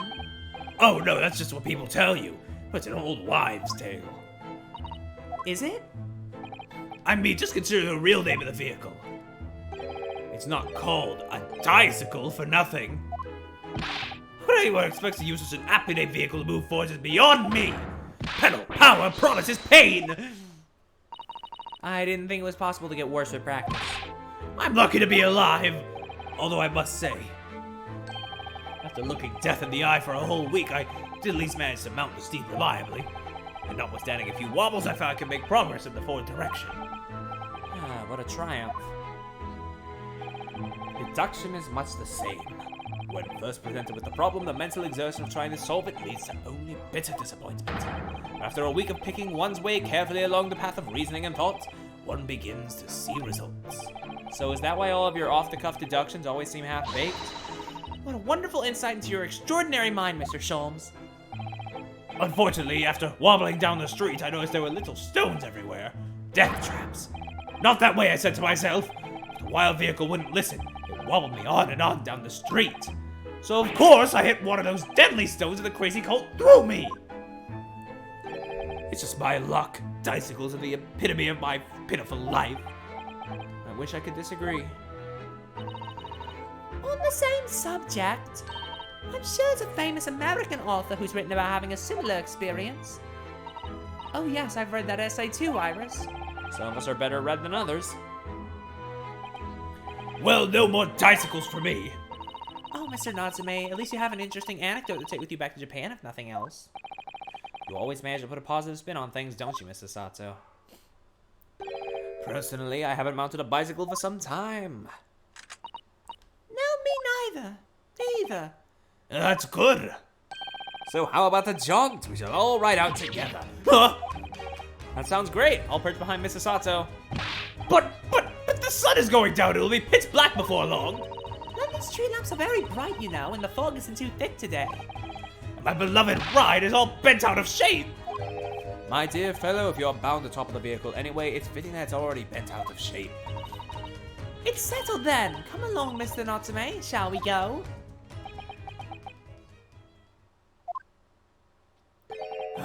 Suki ga kire desu ne. Don't tell me that's his translation of no thank you as well. Indeed, Mr. Natsume, the moon is at its most beautiful precisely this time in the evening. Oh. We're not Japanese. You can't beat around the bush with us. What a weird and wonderful world. It was good to see Natsume again.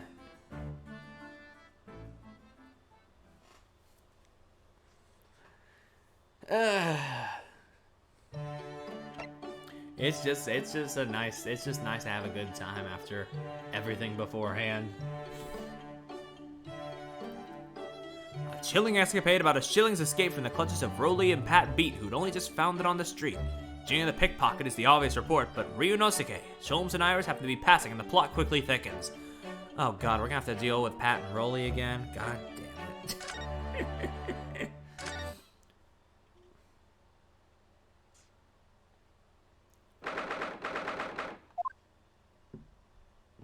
Hi.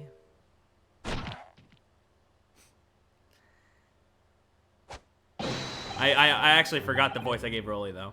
Sir, Constable Roly Beat reporting for duty. Thanks to your good offices of Lord Van Zeeks. I'm back on my beat here in the capital, doing my best for the good citizens of London, sir. Ah, my Roly, back in his Bobby's uniform. He couldn't look any more handsome if you tried. Oh, my love. You say the sweetest things. Oh, Pat. Oh, Roly. To us, Lord Van Zeeks isn't the Reaper of the Bailey at all. Oh, no, of course not. He's the patron saint of Bobby's. The patron saint. Oh, yes, Pat, you're so right, my darling. Keeping us in pocket he is. My first day back on the job, what did I find in the gutter? A shilling, my love. A whole shilling. Oh, Roly, I always believed in you. I always knew one day you'd find some small change. With just that shilling, I could buy you a cheap bunch containing a single flower, my sugar. A single flower? Oh, how romantic. But I'm so sorry, Pat. Only moments ago, that shilling disappeared. Disappeared? But how, my love? How? I think maybe it... I don't know, I'm sure. It was this girl here, sir. You swiped my precious shilling, didn't you, you cheeky little diver? Ah, blimey. You took your time getting around to me, didn't ya? I thought that lovey-dovey stuff weren't ever gonna end. So, a shilling, you say? Lifted from you, were it? Don't know nothing about that. Where's the evidence, eh? Right there. And it's just dancing around the back of your hand, young lady. You stole it from me. You lifted it from my pocket just now. You've got a nerve stealing from a Bobby. Ah, cobblers, this coin's mine. How could you know anyway? How could you know if it was taken just now or not, huh? Oh, dear me, you don't get it, do ya? We've only got a penny to our name, so the coin felt as heavy to me as a bar of gold. Eh? I'm telling you, the moment it left my pocket, I knew. I felt myself get a good few pounds lighter. Ah! Yep, that coin has got my blood, sweat, and tears all over it.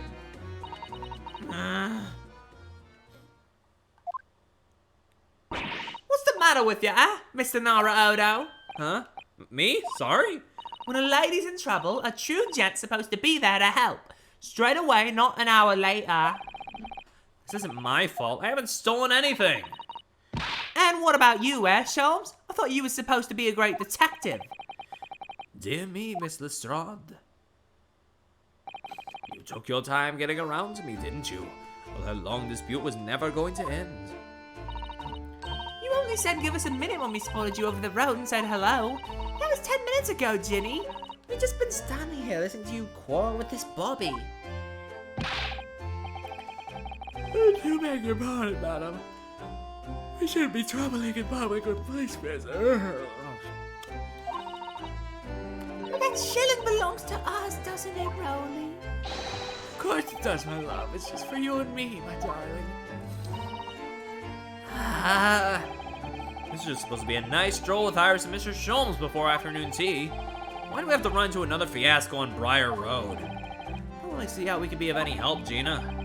There's no way of knowing who the coin really belongs to if it was just dropped through the gutter. I wouldn't be so sure of that, Runo. What? I have a feeling I might know the answer to the question of whose coin that is. Ah, my bright fellow young lodger. Let us hear your deduction. Well, there's a reason why I suggested a stroll down Briar Road. Oh, what reason? You see, I was here yesterday, and well, I dropped a little something. So I wanted to come along and look for it while enjoying an afternoon stroll. Wait, you dropped something? You don't mean... It was the pocket money that Hurley gave me. What's this, Iris? You dropped that, did you? I'm sorry. I went to the market on Lime Street yesterday to pick up some herbs, you see. But on the way I must have dropped it. The 1 shilling coin you gave me. A 1 bob bit? Yes, and when I thought over the route I took, I realized I must have dropped it here. Constable, you haven't seen it, have you? It's all my pocket money, and now it's gone.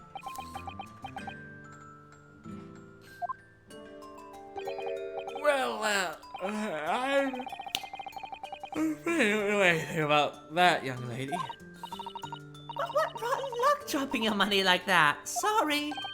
I dare say the constable and his companion will give you a run for your money with their wide eyes. If it's all the same to you, Mr. Sholmes, I think I prefer not to be used as the yardstick for looking guilty.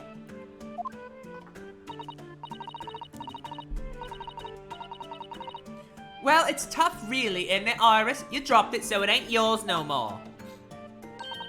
Anyway, you know what they say, what goes around comes around, so don't feel bad. Bad luck, Iris. Doesn't look like you're gonna get your coin back. Oh, I can't believe I've lost it. And straight after Hurley gave it to me as well. Yes, regrettable indeed. I seem to recall the particular coin was rather significant. What do you mean significant, eh? To be specific, it was especially significant to you, Runo. Significant to me? Ah! You don't mean it was the coin from last night's wager? The very same, my dear fellow. What's this then? What wager, huh? It was a game of poker, a duel between Hurley and Runo. Poker? What, that tricky card game you mean? As a lawyer, I have the perfect poker face. You'll never be able to tell what I'm thinking, said he. Depriving Mr. Naruto of his entire fortune was even easier than finding that missing thoroughbred. It was so infuriating. Reliving it now still makes me grit my teeth. Sorry, Iris, I had every intention of paying you back the money I owe you. But you'll have to wait, I'm afraid. Yes, I know. Don't worry, next month is fine.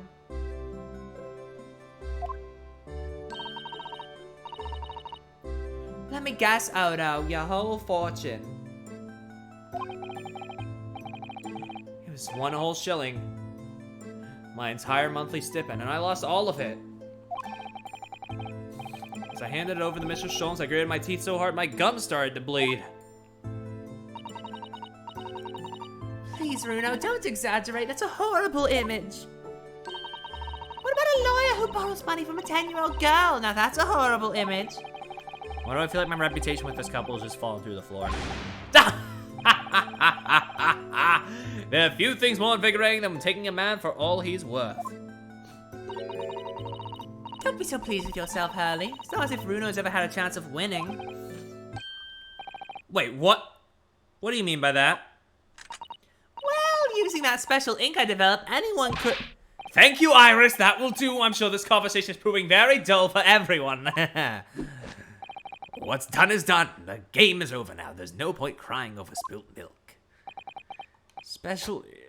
Say well, sir. It sounds like a sort of thing's right up my alley. Oh, Rowley, I love your dauntless spirit. You laugh in the face of danger. Come on then, Iris, spill it. What's this special ink about, eh?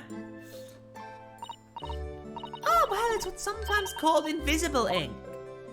All I have to do is write the student number on the reverse side of every card. And with the aid of some special glasses, the whole game is laid bare to you. Wait, you were wearing glasses last night, weren't you, Mr. Sholmes? You said something along the lines of, my eyesight appears to have suddenly worsened. And the moment you failed the question, that was as odd as the moment I knew I had won the game. Mind games, was it? Trying to throw me off with your eccentric ways? So you're telling me Sholmes can see every card what Odo had, eh? What? But that's not mind games, that's blatant cheating! My dear fellow, what an accusation! Would you honestly consider me a cheat? Please, I prefer trickster. Whatever you call it, the game doesn't count now. Understand, Mr. Sholmes? Dear me. Well, out of respect for the bad grace with which you take defeat, allow me to return your shilling. Did you hear that, Gina? So give it here! Leave me out of this. This is one bob bit was mine from the start, no question. No, sir. That one bob bit was in from this here Bobby's pocket only a few minutes ago. So you keep saying. Come on then, where's the evidence? Eh? The law, right, is all about evidence. I know my stuff. You see, Mr. Naruhodo, use a trite excuse in court, and others will parrot it. Only whenever I do say that in court, it isn't as a trite excuse, you know. As I said, sir, of course, it's got my blood, sweat, and tears all over it. That's right, it has. Rowley's blood, sweat, and tears are the evidence. Blood, you say? In that case, it's time for this. Do you think? Well, if there's any trace of blood in that coin, we'll soon know all about it. All right, Ginny, hold very still. What? Ah! Look at that. See there on the coin? It's clearly changed color. Man, I wish I could see it. God, I really wish these weren't as budgeted as they were. I mean, the script's still good, but damn. In other words, there is blood on this coin. Once again, as I said, sir, that we had blood, sweat, and tears. Oh, wait. I've seen blood turn that color before. I know whose it is. I know whose coin did it. The rightful owner of this bloodstained shilling is... Runo! Yeah, that's right. Give me my fucking money, huh? Me? And from the appearance of the blood, I would say it is quite fresh. Also, wait, shit, we're bleeding? Left within the last 24 hours. In that last case. In that case... So this is the coin which Sholmes had off Odo last night in the poker game? Oh, Runo, do you mean you really did make your gums bleed? I told you, I was so infuriated to lose I had to grit my teeth as I handed over the money. Blimey, you're as hard up as me by the sound of it. I thought you had a proper job. Come on, Gina, just hand it over, would ya? The shilling, that's rightfully mine. Ah, fine, all right then. Just stop your bleeding staring.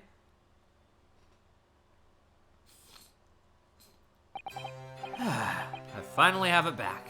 It's like a dream come true. I nearly had that one in the bag and all. That's wonderful news, Runo. I'm so happy for you. Now then, as you promised, I'd like my money back, please. The shilling I lent you before. You did say that you'd pay it back out of this month's pocket money, didn't you? Oh, yeah. Well then, I suppose, my dear fellow, do be kind to your gums. Looks like that chiller is always desperately taken from you, sir. For some reason, the phrase serves you right is floating around my head. So, Iris, promised. Here's the shilling I owe you. Oh, he'll repay me already? Well, thank you. Next month would have been fine, though. What's it all about anyway? What are you lending Odo money for, eh? Oh, yeah, well, actually, it's because I went to the Lime Street Market yesterday to buy herbs. For Bruno. Herbs? For Odo? Yeah, the tea Mr. Sato left behind is top quality Gyokuro tea, but it's just so bitter. So when Iris suggested mixing it with some herbs to make it more palatable, I asked her to buy me some. That's right, we made a special Japanese herbal tea with the leftover Gyokuro. I'm going to call it Susie's Special Blend. I do hope you'll all try it. The excruciating bitterness clings to the throat. If you can persuade the bright green gloop to leave the cup. One bad gloop and she do what I yoinky. Why, it sounds quite delicious. Bitter tea fucks cry about it. Yeah, right.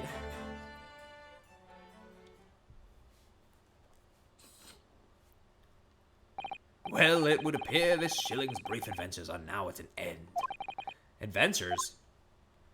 You must agree, my dear fellow, that coin has made a considerable journey since last night. Let's see, originally it was a coin I was supposed to give to Iris to pay her for the herbs. But then in our poker duel last night, it passed to you, Mr. Sholmes. Who gave it to Iris as spending money, of course. But then I dropped it here sometime yesterday. Then my beloved Rowley found it a little while ago and picked it up. I was lifted from my pocket by the designer. I then used my favourite gun to show up the blood that was on it.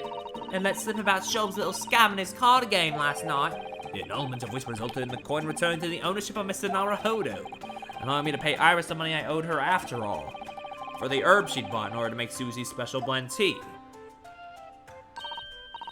And now, after all that, the coin is resting safely in my pocket.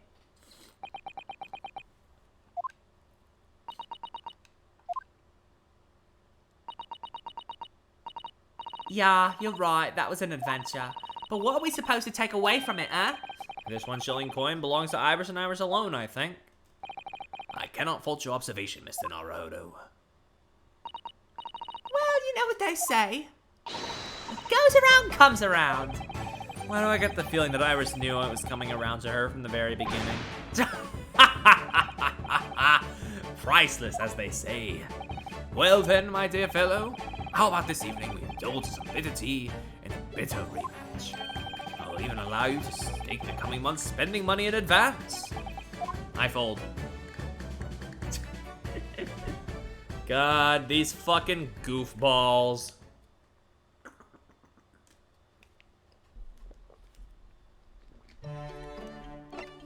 Alright, last one, let's go. In the Bailey. This escapade takes place in the Old Bailey courtroom, where the defendant is none other than Mr. Sholmes himself, and the charge is a most mysterious murder. Renosuke naturally advocates for a defense against the unflappable Reaper, Lord Van Zeeks, but Sholmes' testimony calls the true culprit of the crime into question. Oh boy. This one sounds like it'll be a doozy. Date unknown. Oh, that's a great start. The Old Bailey courtroom.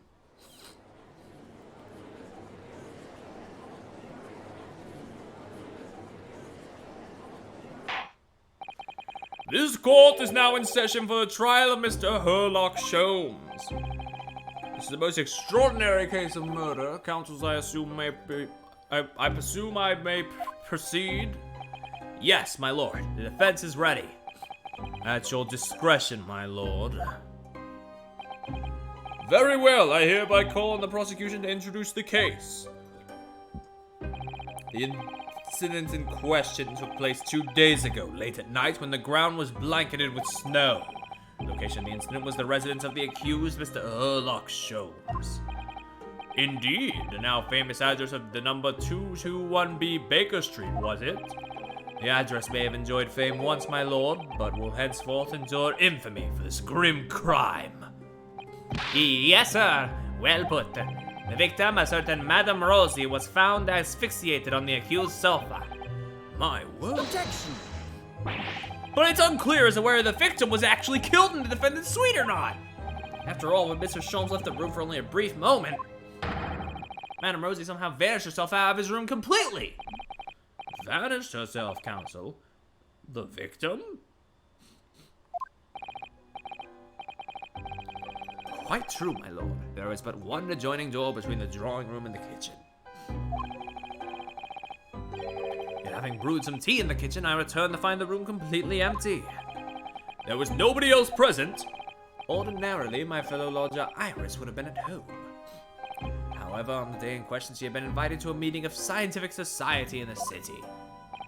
I'm afraid you have a propensity for exaggeration, sir. You claim the victim vanished herself, but really it seems to me entirely plausible she chose to leave via the main entrance to your suite. As it happens, my lord, the door to the accused room was locked at the time, from the inside. Very true, Inspector. As such, I can say with considerable surety that the victim did not leave via my front door. But what about, aha, yes! She could have snuck out through a window! Objection! The windows in the room were not locked, it's true, and the victim had the opportunity. However, There was snow all around the building outside, and not a patch of it had been disturbed. would my learned friend care to explain how the victim could have left without leaving a trail? So the victim, Madame Rosie, somehow vanished from the scene before she was killed. Ugh! Naturally, I was alarmed by the sudden disappearance of my guest. So I summoned this gentleman, who resides in the attic room above my own, and we took a cab to Scotland Yard. I can confirm the defendant called for me, and I saw his suite on my way downstairs. And yes, I'm quite sure it was empty, just as Mr. Sholmes has said. When we reached the yard, this very detective happened to be there. Ah, well, yes, so you see, I was just in my office for a while, having got back from some, important business. And then, having explained the situation to the inspector, we traveled back to Baker Street together. At the time, there were no footprints in the snow around the building other than the ones we'd made. Do I take it then, counsel, that you personally witnessed the scene where the incident took place? No, my lord. I went straight up to bed in my own room in the attic. Inspector Gregson, however, was met with the most blood-curdling sight. On Mr. Sholmes' sofa, the vanished Madame Rosie, motionless. So the victim was already dead when you discovered her, Inspector. No, my lord, not dead, but not far off from it. She mustered all her remaining strength to say these dying words. That rotter, Sholmes, will be the death of me. Ah, yes, I overheard that remark at the time, too, delivered in a rasping voice, full of malice. No. Those words indeed proved to be her last. The victim expired moments later, there on the sofa. The cause of death was identified as damage to the respiratory tract as a result of strangulation.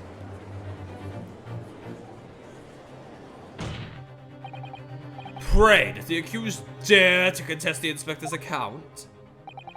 Certainly not. In fact, the inspector has done an unusually fine job of summarizing the salient points. Sholmes will be the death of me. Damning departing words indeed. In her final moments, the victim named her killer. You, Mr. Herlock Sholmes! But the defendant had no reason to take the victim's life! Perhaps you could tell the court, Mr. Sholmes, who exactly this Madame Rosie was. Ah, yes, of course. Did I never mention her to you? I extended an invitation to her that evening, though she is loquacious in the extreme. The most trivial of matters quickly becomes a quarrel. I was only too pleased to leave her presence to make tea. Great. It would appear, then, that the accused did in fact have a motive for silencing his heuristic guest permanently. Objection! Putting that tenuous motive aside, what about the other mystery surrounding the cause? I'm inclined to agree with the defense. There remain a number of inscrutable details. The victim's alleged disappearance and subsequent reappearance leaving no trail of footprints, for example. That's right. The crime described by the prosecution could never have happened. Yet the victim named the accused in her dying breath. It seems to me that my learned friend has overlooked a significant detail here. Nonsense! What have I overlooked? The man in the dock, the so-called great detective, all too frequently makes the following bold claim. I was gonna say, the voice I do for him kind of goes into Yogi Bear mode every now and then, but I didn't want to say it. Hey, boo-boo! Watch me, God, what's the word? Fuck, what's the word for what? Watch me watch over this, court case! Watch me declare a guilty verdict! There is no crime beyond the realms of possibility. No mystery beyond my powers of reasoning. Yeah.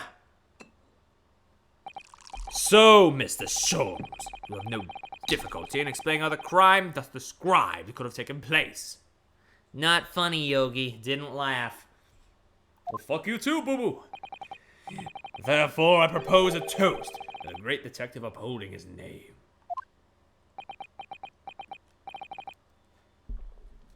Truly, no judges are free of rot. Damn, we really do live in a society. But of course, were I to put my mind to the matter, the crime would immediately appear to be all present and entirely feasible.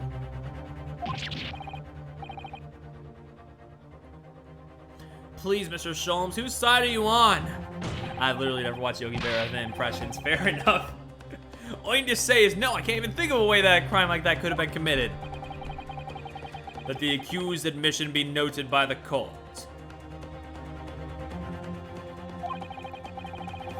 Though the crime may appear impossible to us mortals of inferior mental capacity, this man alone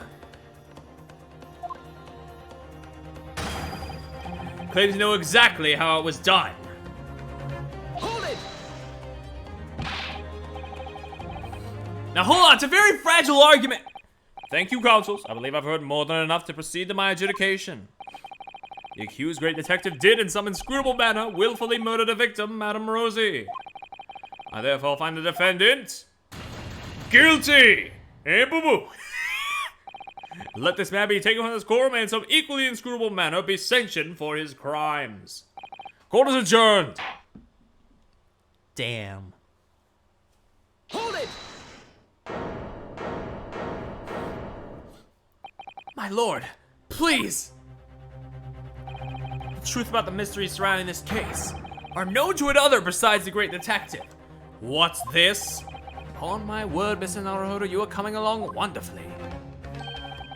There's no jury. This implies that this is a closed court case. Yeah. You deduced a fundamental truth about this case, I believe. Which would be, detective, that the truth of this case is known only to the true culprit, obviously. Is that not so, Gregson?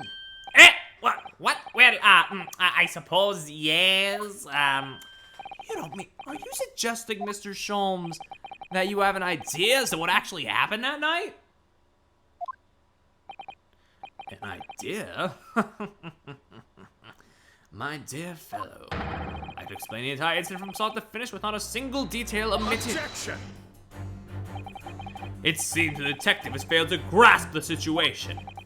Pray, Mr. Reaper, which of us has truly failed to grasp the situation, I wonder? Then answer me this.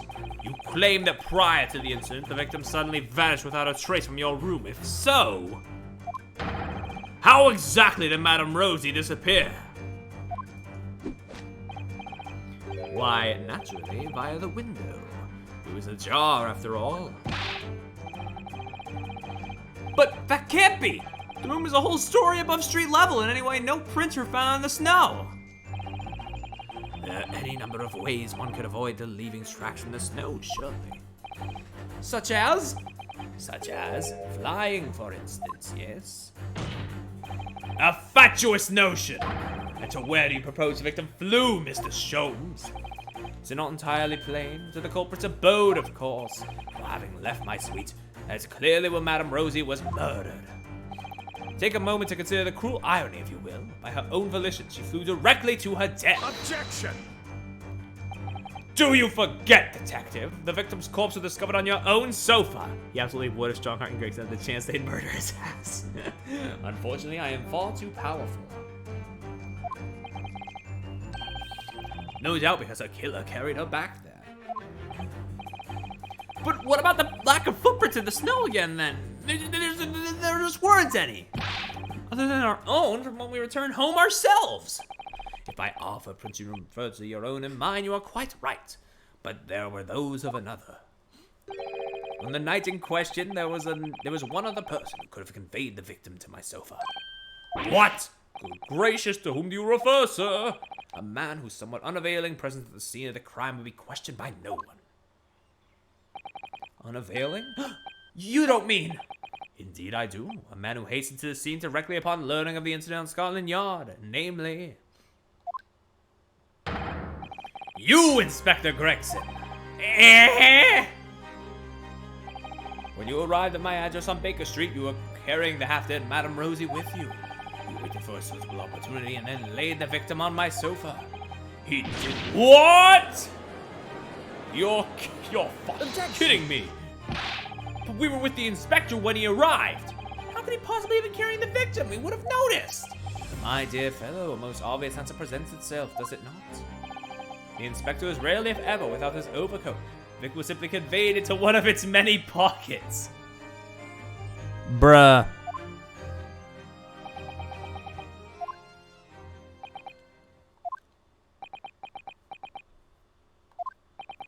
I fail to see what makes this detective great. But I can say one thing with great certainty. A human body cannot fit into the pocket of an overcoat. I believe you may have all fallen foul of a rather significant misapprehension.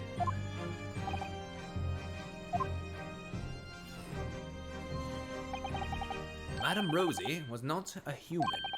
I beg your pardon? Mr. Sholmes? Yes, Mr. Naruhodo, something troubles you perhaps? Whatever gives you that idea? Exactly what sort of creature was Madame Rosie? Is it not apparent already? A parakeet, of course. Huh? A most self-conceited specimen, in fact. A parakeet? She was an incessant talker, I must say. Her manner was quite intolerable at times. Want to turn every conversation into a quarrel, I thought to strangle the creature on more than one occasion. Almost threw hands with a parakeet. You had a quarrel with a parakeet? Yes, I just said that. Try to keep up, Mr. Naruhodo. But of course, why else would she have chosen to fly from the window so uncordially that evening? To the abode of the inspector here beside me, no less. To Inspector Gregson's abode? But why? Because that was the parakeet's home, naturally. What the fuck are you talking about? The inspector was called away from town for some days. It was arranged that I would look after the bird. It would appear that she was overcome with a sense of yearning for her keeper, thus prompting her flight from my comfortable suite to the inspector's office at Scotland Yard. Well, Gregson, I believe it's high time you explain. Give us your account of what happened that night, sparing no details, of course. Inspector Gregson? Naruhodo couldn't even cross-examine her. Damn, then we would have had... Then it would... I mean, not that we didn't already know, but then it would have been like 100% definitive about the ancestry. It was an accident. I got back from being away that evening, you see. I just walked through the door to my office. I never imagined Madame Rosie would be on her way back to the yard as well. I slammed the door shut behind me, just as he was trying to fly through it. So Madame Rosie... She got sandwiched between the door and the frame and fell to the floor. Jesus. Never to move again. Because of me.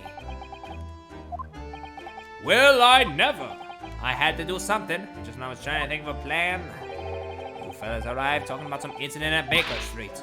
I had to hide Madame Rosie in a hurry. So I stuffed her in my coat pocket and got into the cab with the pair of you.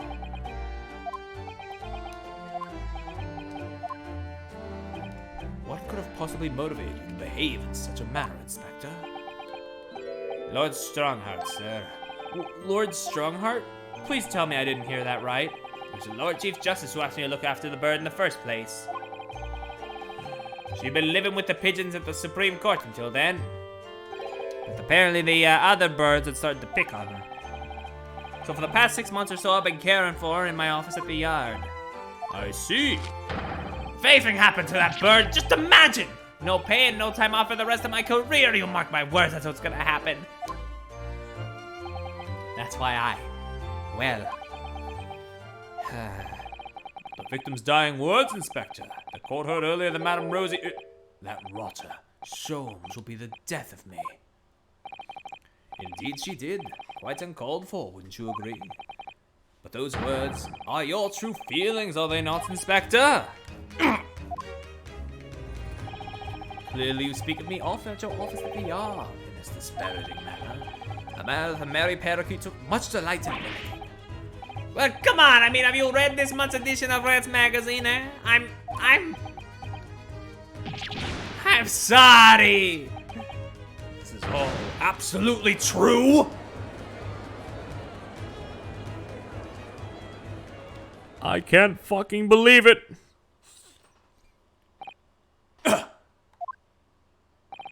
Something wrong, Lord Van Zeeks?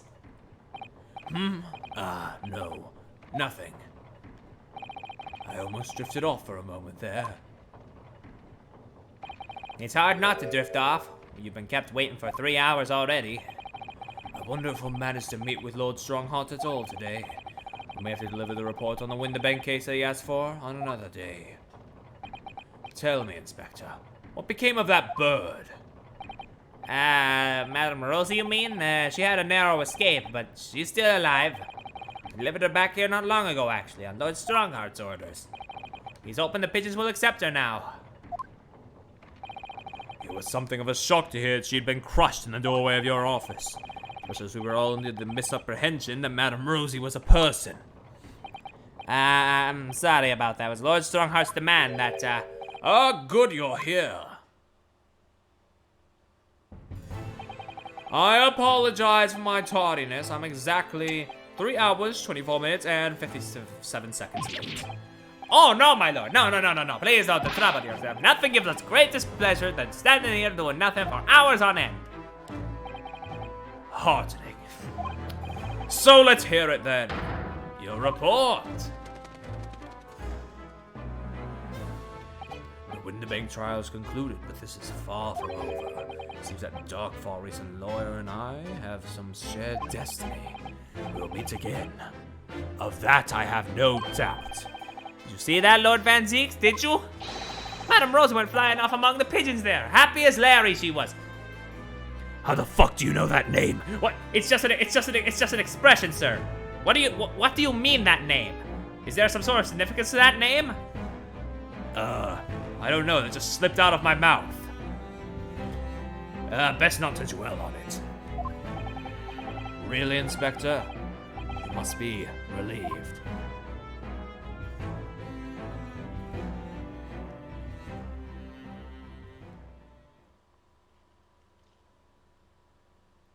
Hey, there we go. That's the last of the achievements, too. Nice.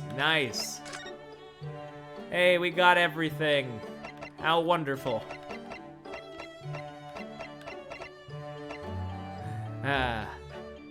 So before we shift over into the character tier list ranking stuff that I want to do, I want to look at that art gallery. I want to look at those portraits. I'm pretty sure the moving pictures are just cutscenes again. Or not. What the fuck is this? What the fuck is this? It would be really goddamn funny if there's just a straight up modern Ace Attorney character in these games and no explanation was given. Oh, this is a lot. Oh my god. I didn't actually account for this, so I may just leave this off the table for now, but we'll see. We'll see how I'm feeling later.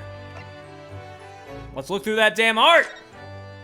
I have looked through some of it on my own, but not all of it. Like, I haven't looked through any of it, but, you know. I mean, I haven't looked through most of it, I mean. I thought there were 2 longer extras. Maybe. Oh, yeah, and these also have, like, cool little commentary on the character designs and concepts and stuff. I'm Kazuya Nori, art director and character designer for the game. Let me show you some of the character design scene setting work produced during the development of the Great Ace Attorney adventures. I started off with a stoic university student uniform befitting the period, but I didn't want it to be too generic, so I altered the cut of the back and the sleeves and added some details to suit the Japan and the world of the Great Ace Attorney. Like an hour-long case. Weird. Weird if there isn't, huh?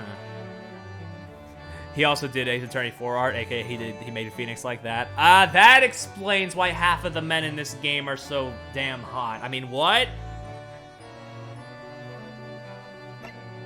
This picture was drawn for reference to angle. It's a sword drawn because, well, I just want to see what that would look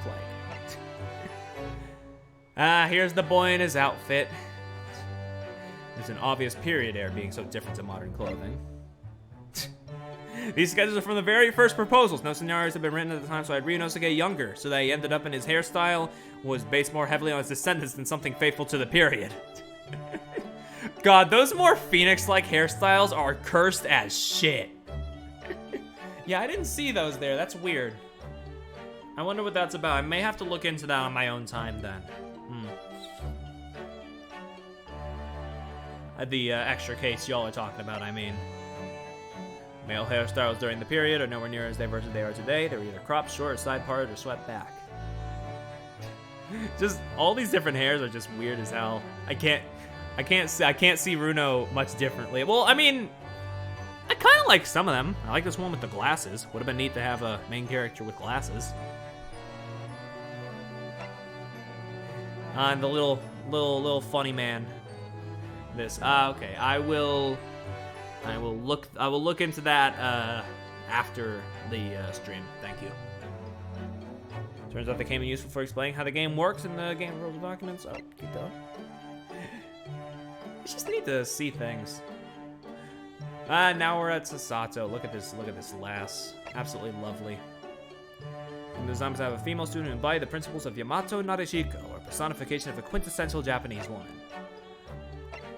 Wait, there's more, isn't there? Oh, okay. That's okay. That's that, right. Okay, interesting. It's always interesting to see. It's interesting because all these like art and character designers put so much thought into their stuff, and I'm just, whenever I design characters, I'm just like, what would look cool? What would look nice? What would look appealing? And I don't really put much thought into it deeper than that. No, it can only appear in anime cuts. I decided to keep the rap overwhelmingly simple with the exception of the clasp. Fair enough. God, she is so baby. Sasato is so baby.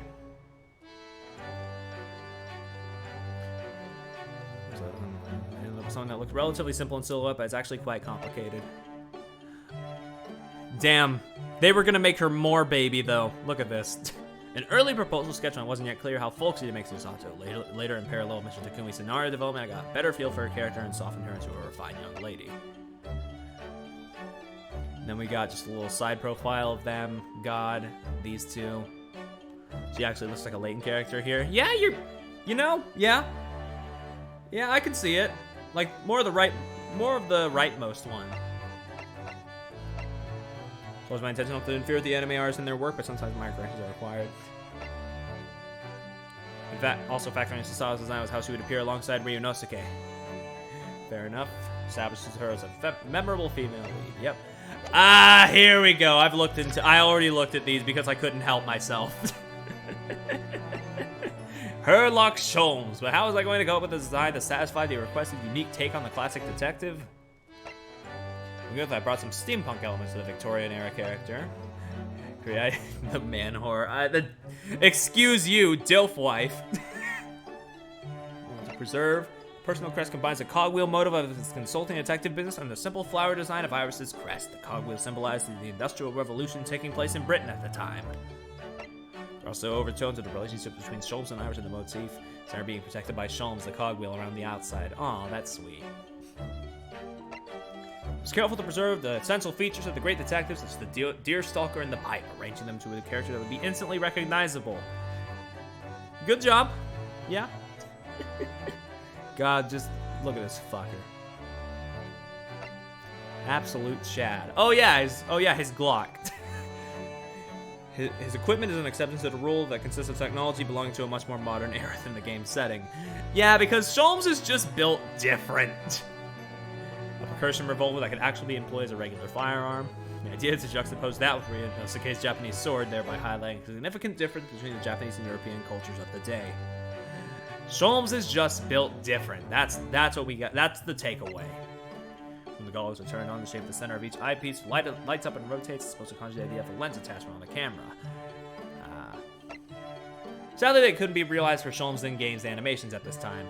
Damn. Yeah, fair enough. Yes, the indoor attire, or as I like to call it, the himbo suit.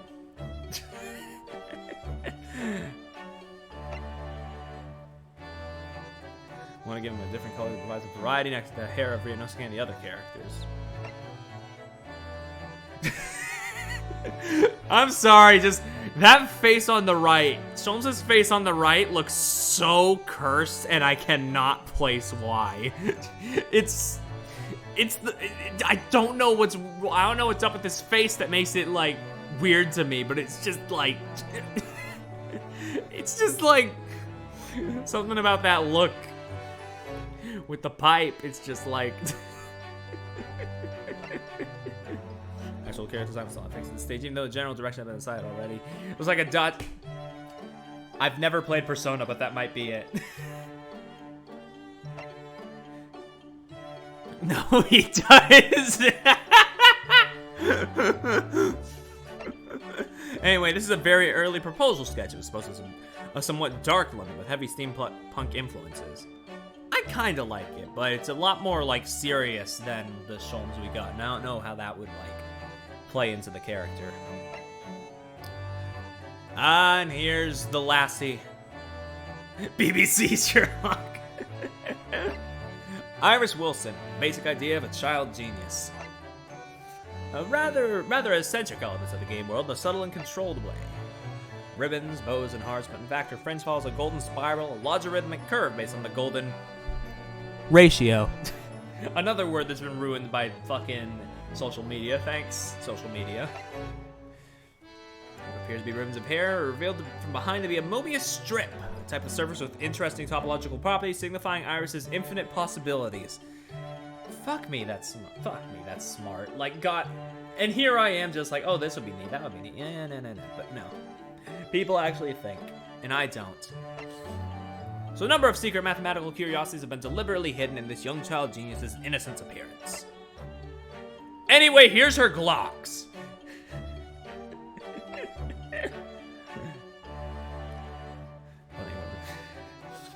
How the fuck do you go, haha, movie strip hair? Because Kazuya Nuri is a fucking Chad. I don't know. The goggles in particular were always part of the initial design and always intended to not just be a cute addition, but to lend a dubious air to Iris's appearance, to make people think there's more to her than meets the eye. Iris and Sholmes' inventions are, as a rule, far more advanced in the science of the era. Yeah, we know that much. The thermos flask was considered a magical bottle at the time, but in the game's late Victorian setting, they've already developed one and make use of it in their everyday lives. Fair enough. Oh, and the bunny and the mousey. Oh, I'm sorry. The bear. I just looked at the text box. Well, trying to make them as fun as possible. They're a particular favorite of mine. They're very cute.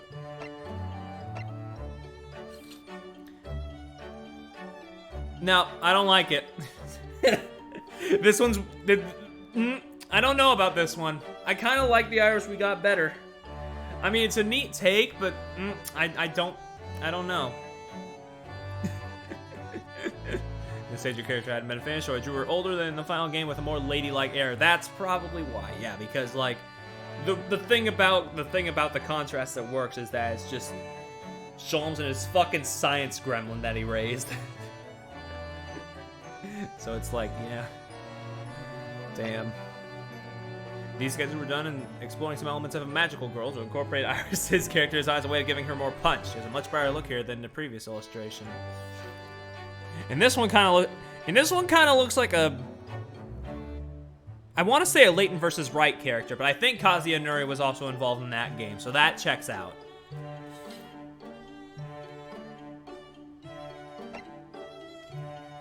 is almost complete. This one's this one's closer, yeah. Contains all the key elements, though her face is a little more mature than in the final cut. Alright, we gave her slightly brighter and more bubbly expression, includes some additional lay-like touches to produce the young Miss Wilson you all know from the game. Fair enough. Oh boy, it's everybody's favorite! Now for Kazuma Osoki. Let's fucking do this. The design was that of a classic young Japanese man. His constant billowing Hachimaki headbands there differentiate him from Ryunosuke. And for some reason, it just never stops blowing in the wind. There's no doubt wherever Kazuma is, the winds of change are blowing. Whilst Kazuma clearly has the spirit of a samurai, he's always keenly aware as a visiting student hopeful of the shift in cultural altitudes rising from the Meiji Restoration. It is also why you couldn't go. No, yeah, no. There were specific pages that when I tried to go to them, it was like, yeah, hey, this contains spoilers for late game. Don't look at this until you beat the game. And I was like, damn, shoddy. Okay. The addition of the leather gaiters and sword belt as influence from the Western could highlight the character's social awareness. I mean, world highlight the social. Yo. There it is. That's that raw shit. Look at this Chad. I desperately wanted to draw Kazuma in the act of drawing his blade, so I included that in the key visual. Yeah, with the exception of some dramatic finger pointing, there's a little opportunity in the Ace Attorney series to draw pictures full of grand swooping gestures like this, so I'm always looking for an excuse. And I'm particularly pleased I could really go to town with a picture of Kazuma at this large scale. Oh god, you would have given him glasses? I don't know if that would work for him. It could have worked for Ryunosuke, but like, POV Urachi's top nut. Reminds me, it was like Prime Trilogy had to get your funny Ace Attorney points from playing the game. Yeah. There are some sketches I did during the transition phase when we were considering who should have glasses. Eventually we settled on that being Satoru Hosonaga. Ouchie doesn't count. Whose design I was also working on at the time, when the character designer even hates Ouchie. This reminds me of O'Connor, the terrible man. From the Academy case in Dual Destinies, yes? Yes, I think so. So Kazuma ended up with just his Hachimaki headband instead, but for a while, competition for who would become the bespectacled one was fierce. I'm glad I'm reading these. These are entertaining and fascinating into the development. With the combination of the headband and glasses, Kazuma took on a far too studious look, so although I was pleased to have explored the possibilities of the drawing, that convinced me it wasn't the right approach. This sketch was done when Kazuma's design was almost finished. I was hoping to draw both Ryunosuke and Kazuma side by side wearing matching hats and cloaks. That's a picture I'd like to draw one day. Wait, wasn't that like the image that we got at the end of Great Ace Attorney Adventures though, with them standing side by side? Huh. Nerd be like, I can't have Kazuma be a nerd. Yeah. Since Kazuma plays such an important role in the story, I put a lot of energy into giving him a striking appearance that immediately reveals his dependability and kind-heartedness, as well as his relentless determination. I really hope he makes a memorable impression on everyone who plays the game. Ah, the bastard! Oh, damn, this was drawn in 2014. What the fuck? Oh, right. Adventures released in 2015. That tracks.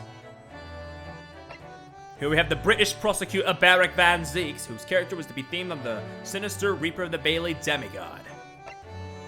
Despite the God of Death theme suggested for the design, I decided to avoid taking that too literally, instead of trying to produce a character whose bearing and presence would conjure ideas of death and darkness. So then I took inspiration from vampires, werewolves, fallen angels, and the like, incorporating lots of dark elements into the man's design, and bringing them all together by portraying him as a member of the aristocracy. Ah, that's why he's so initially hateable. Because of the aristocracy. I made his clothing extremely ostentatious, drawing on elements from a variety of traditionally British ceremonial and military attire. I also added some extra ribcage-like detail around the midriff. The saber is supposed to contrast directly with Ryunosuke's Japanese katana, bringing out the difference in the east and the west, though he never actually draws that sword. Samurai versus the knight. As with Kazuma's headband, I knew Van Zeek's cloak would be technically complex, but I also knew it lent a lot of credence to his dark persona, so I was quite insistent about it. The end result was that the aristocratic prosecutor's flamboyance and Dracula-esque darkness are both instantly appreciable, and I'm very grateful to the staff for their determination in achieving that goal. Look at this Look at this fucking loser in his cloak. Sometimes they are has. I mean, yeah, it was part. I mean, I guess it was part of the era, but also you didn't have to do that. It's yeah.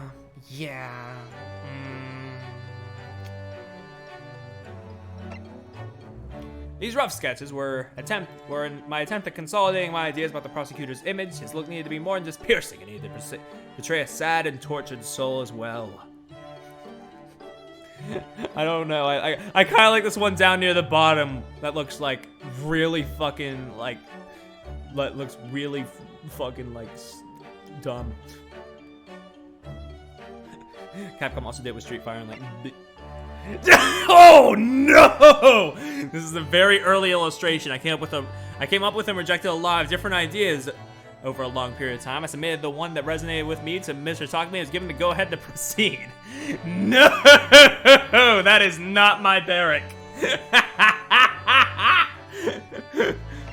Among the main cast, this character underwent a unique development process. I didn't show anybody my designs for a prosecutor, including the drawings from this stage of the process.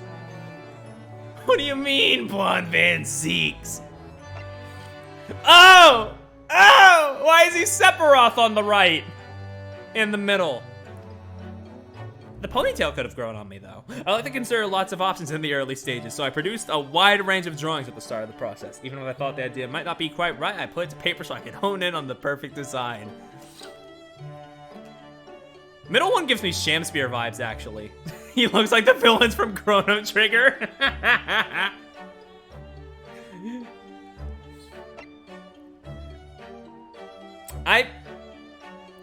I don't hate this one. This is a proposal drawing I made just before settling on the final design. Personally, I was quite fond of this one. He has a more pained expression than in the final version, and the cloak is modeled on a raven's plumage.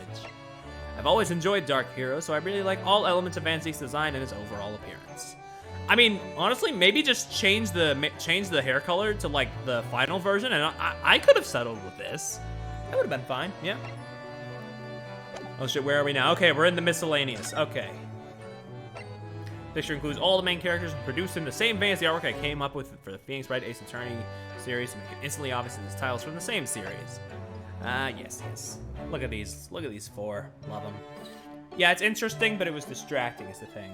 I like to present some of the character design drawings for the less major characters that were created during the development process. I do hope you enjoy them. The DILF! He doesn't... Shaved Mikotoba. The contingent from the Empire of Japan, Yuji Mikotoba, the university professor, had to make sure his expression could be seen as both kindly and stern. I've established that cherry blossom is the emblem of the Mikotoba family, and Yujin's pink hoary overcoat clasp is modeled on a cherry tree in full bloom. Hamasu Sato's Akuma trousers also carries the family crest. Ooh, okay. Takatsuji Ouchi! Oh. I can see he didn't change too much. I like these expressions down here, once again. Very latent vibes from these expressions down here. This character's design crystallized in an instant. I verbally suggested the idea of a top knot to Mr. Takumi, and he immediately agreed. I made some sketches of Ouchi with round glasses as they were the norm in Japan, but it was just too much of a departure from his descendants' usual look, so I reverted to a shape with the glasses we're all familiar with.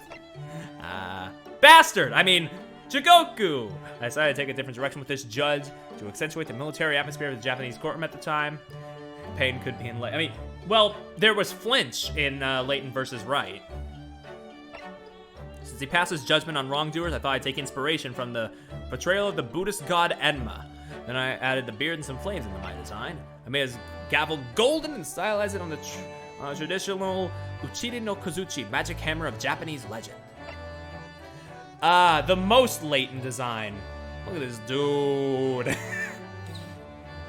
Flint's more like Binch. Fair. I had initially decided to base the design on Ebisu, one of the 7 gods of fortune, and the traditional Japanese god of prosperity and business. When I showed my rough sketches to Mr. Takumi, for some reason the idea of Korekita being long and thin came up, so I switched to another of the gods, Fukurokuju, as a more fitting source of inspiration. I want to have him constantly eating sticky mochi rice cakes, this would get caught in his throat, but it seemed a little too dangerous to portray, so with great self-restraint, I stopped myself. Yes, Sanosa, look at this dude. He also doesn't seem very different. I was going for a stereotypical military man at the time in order to give players a clear sense of the era. He appears to be a regularly smartly turned out soldier, but on his back he harbors a great secret. Da baby! At first we considered having ESF fold cranes as a secret sideline business, hiding his paper creations behind his back, but after fleshing out the details, the idea of Ida Nosa came kicking and screaming into the world.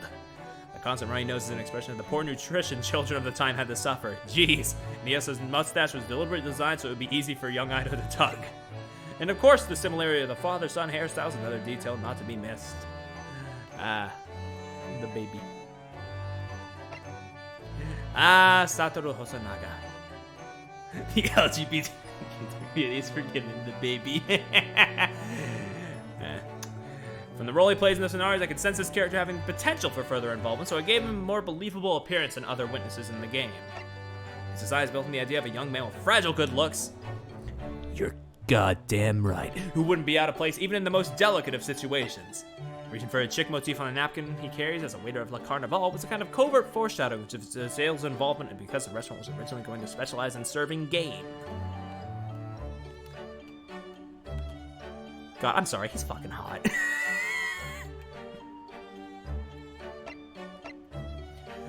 Giselle Brett. God, that dress must have been a nightmare. Being the first Western character... Right.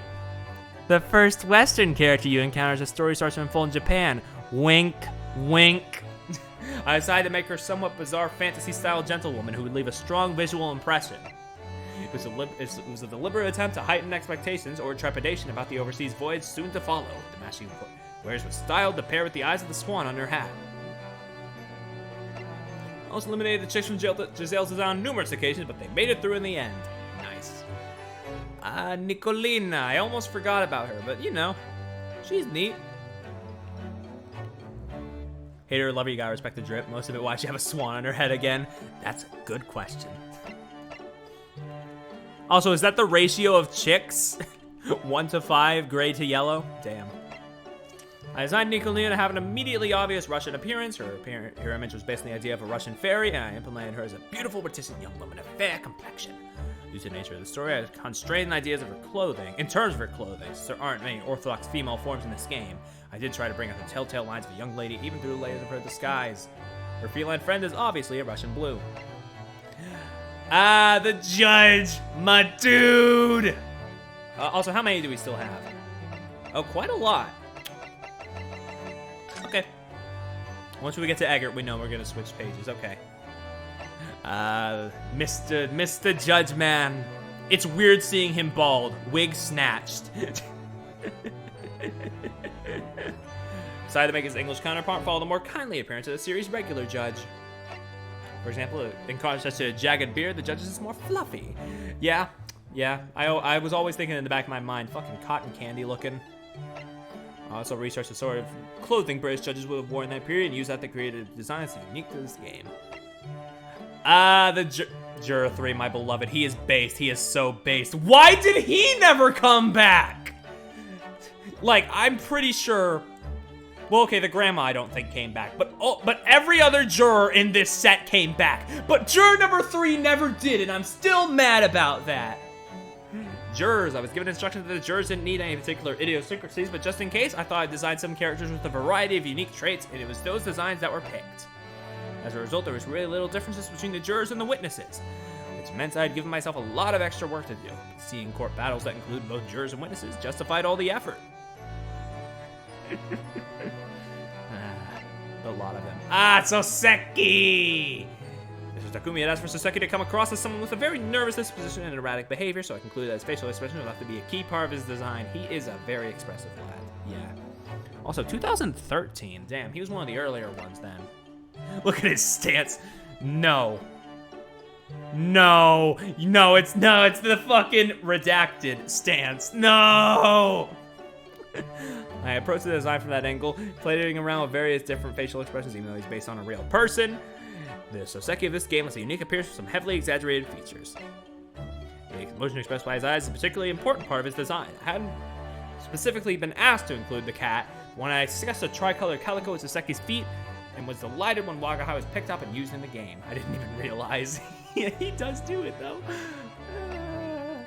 Joan and John Garadeb. Yeah, they work hard on this pair since they're so intimately tied up with the story.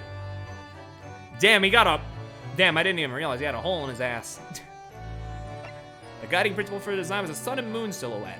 Yep, along with the idea of a pufferfish for Joan.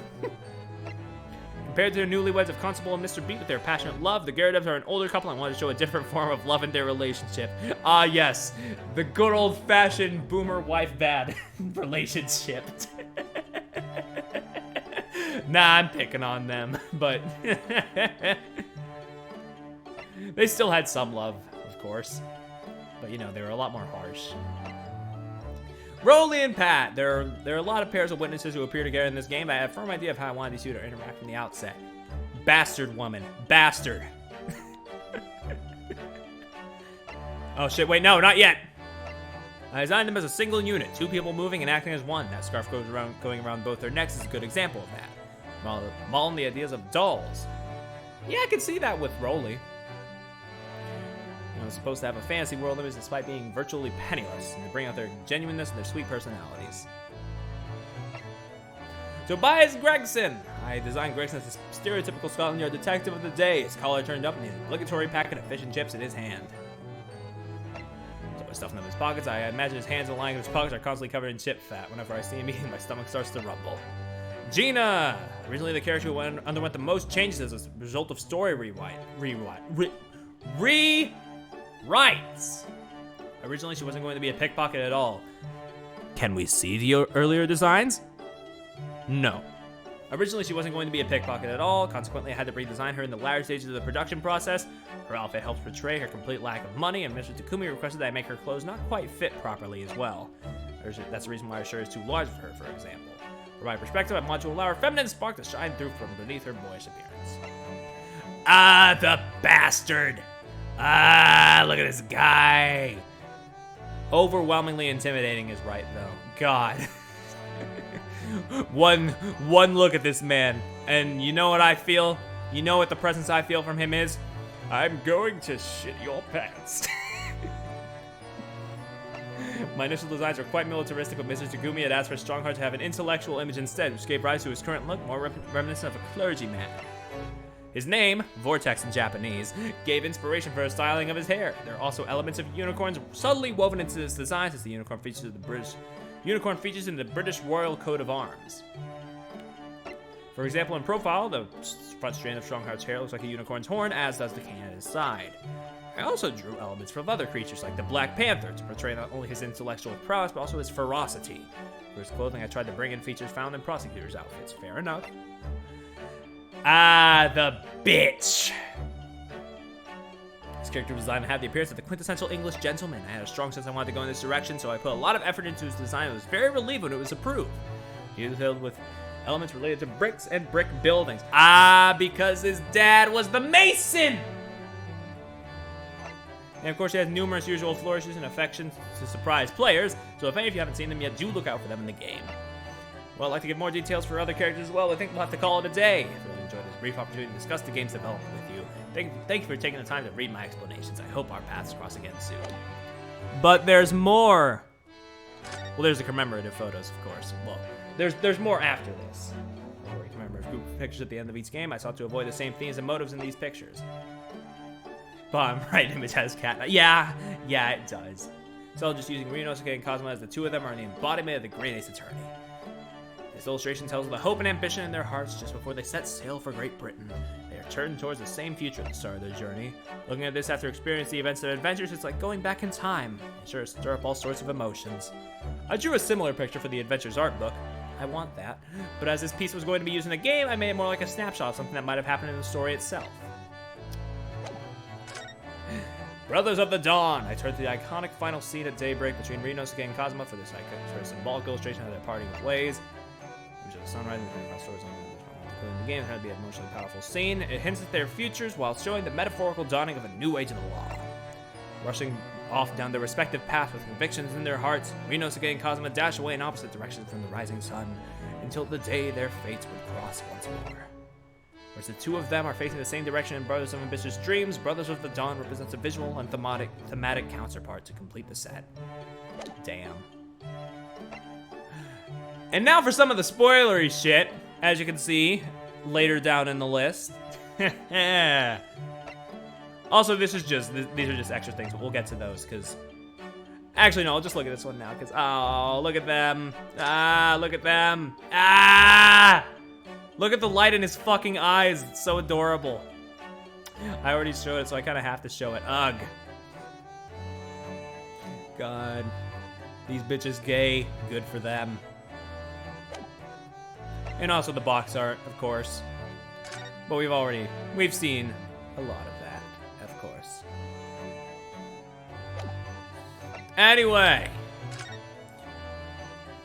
Before we begin, please be sure there'll be a big number of spoilers in both my comments and the illustrations themselves, so I very strongly recommend finishing the 2 main games before going any further. Oop. Why is it not going? Oh, okay. This character illustration was using promotional materials for the original Resolve in it. He strikes a resolute, looks as good as posed with his chest out and his collar straight. Along with his armband, katana, university collar band, arm guard, I showed the capture everything unique to Rionosuke in a roughly triangular shape. And there's the homemade suit, of course. I like to create concepts that speak to a character's backstory or personality or how visually striking they are, but that can lead to the design feeling rather uninteresting after the first time you see it. To avoid that, remember wanting to make this outfit feel connected to the story somehow whilst expanding on the world. Also, yeah, here's a front-facing Naruhodo for you. It's not that cursed in art, though.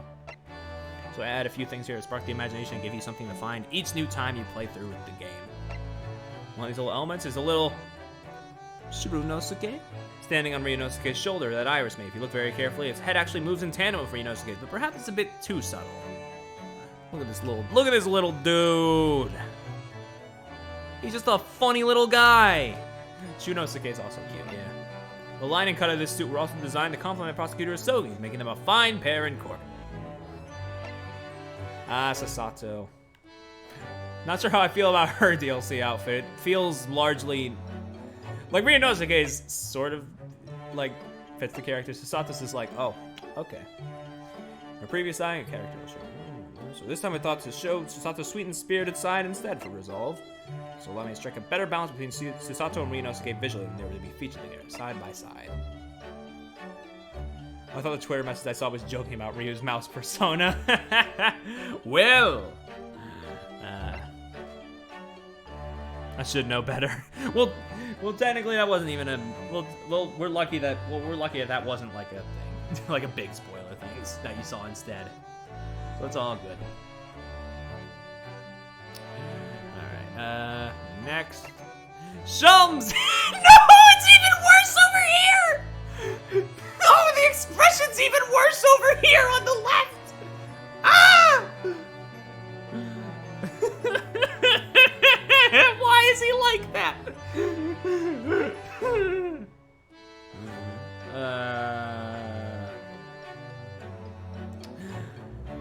Herlock Sholmes, I thought to draw Sholmes facing forward this time and cautious to his publicity illustration for the first game. The portrayal of the GGS characters as dogs, fair enough.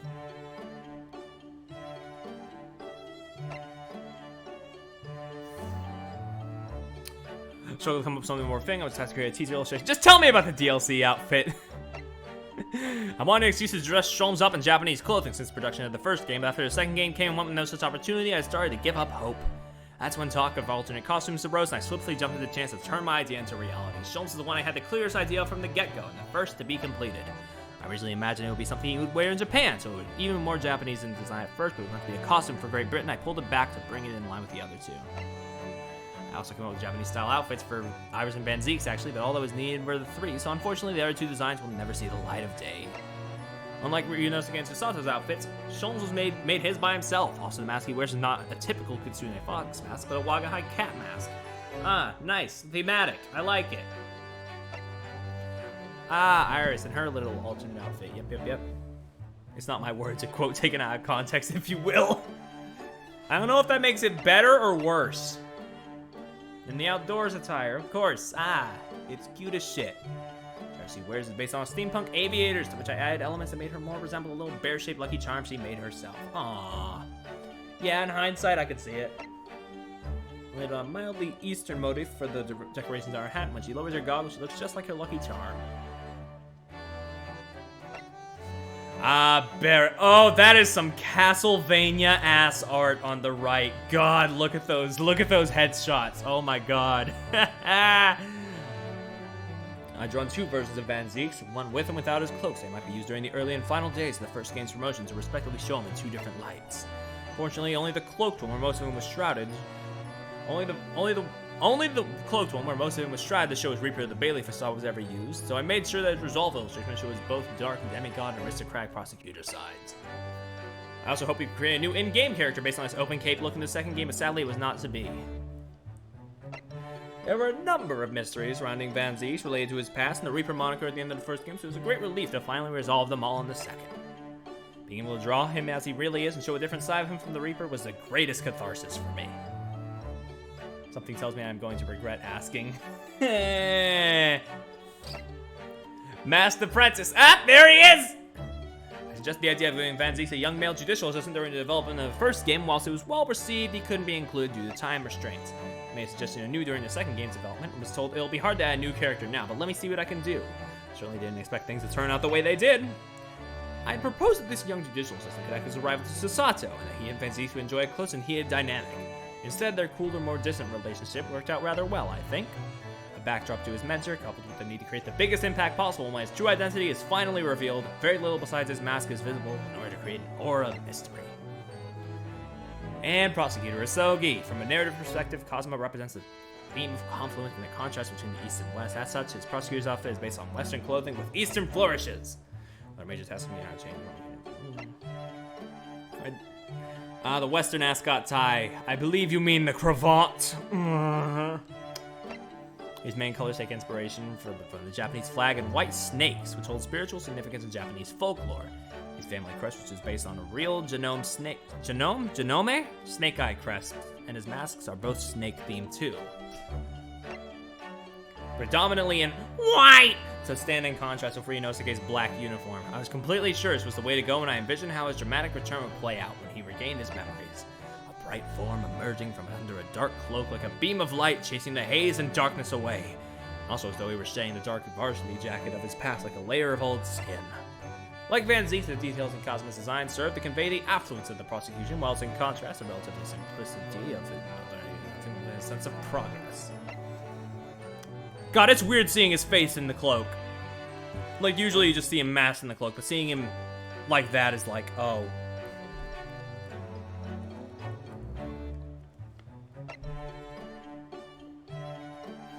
Motherfucking Clint Van Zieks. Yo, look at the little baby man. What the dog doing?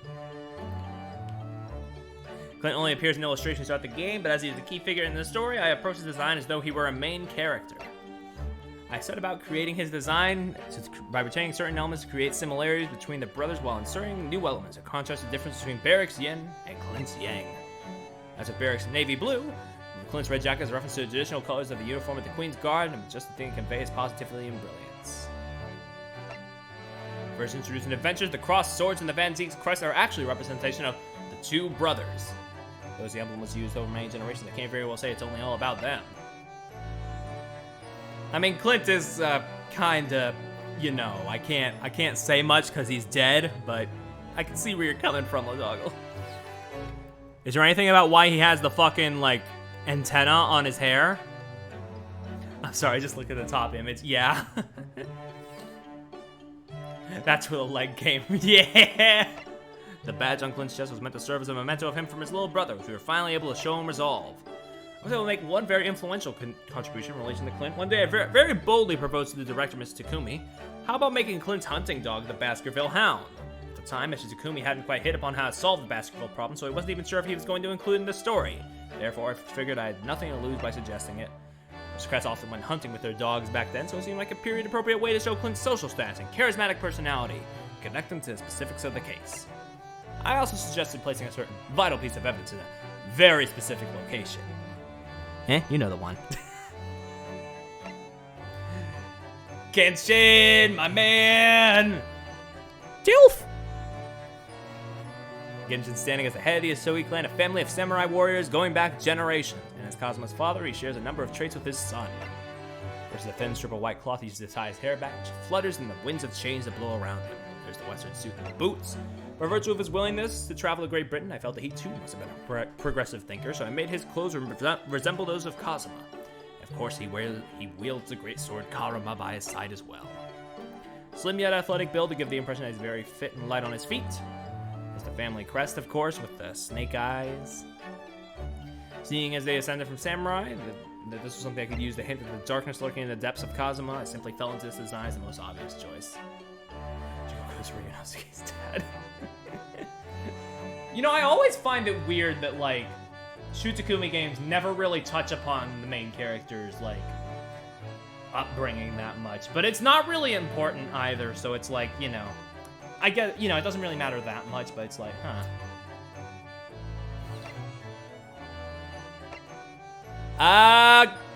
Oh. Cursed, but also, they were partners.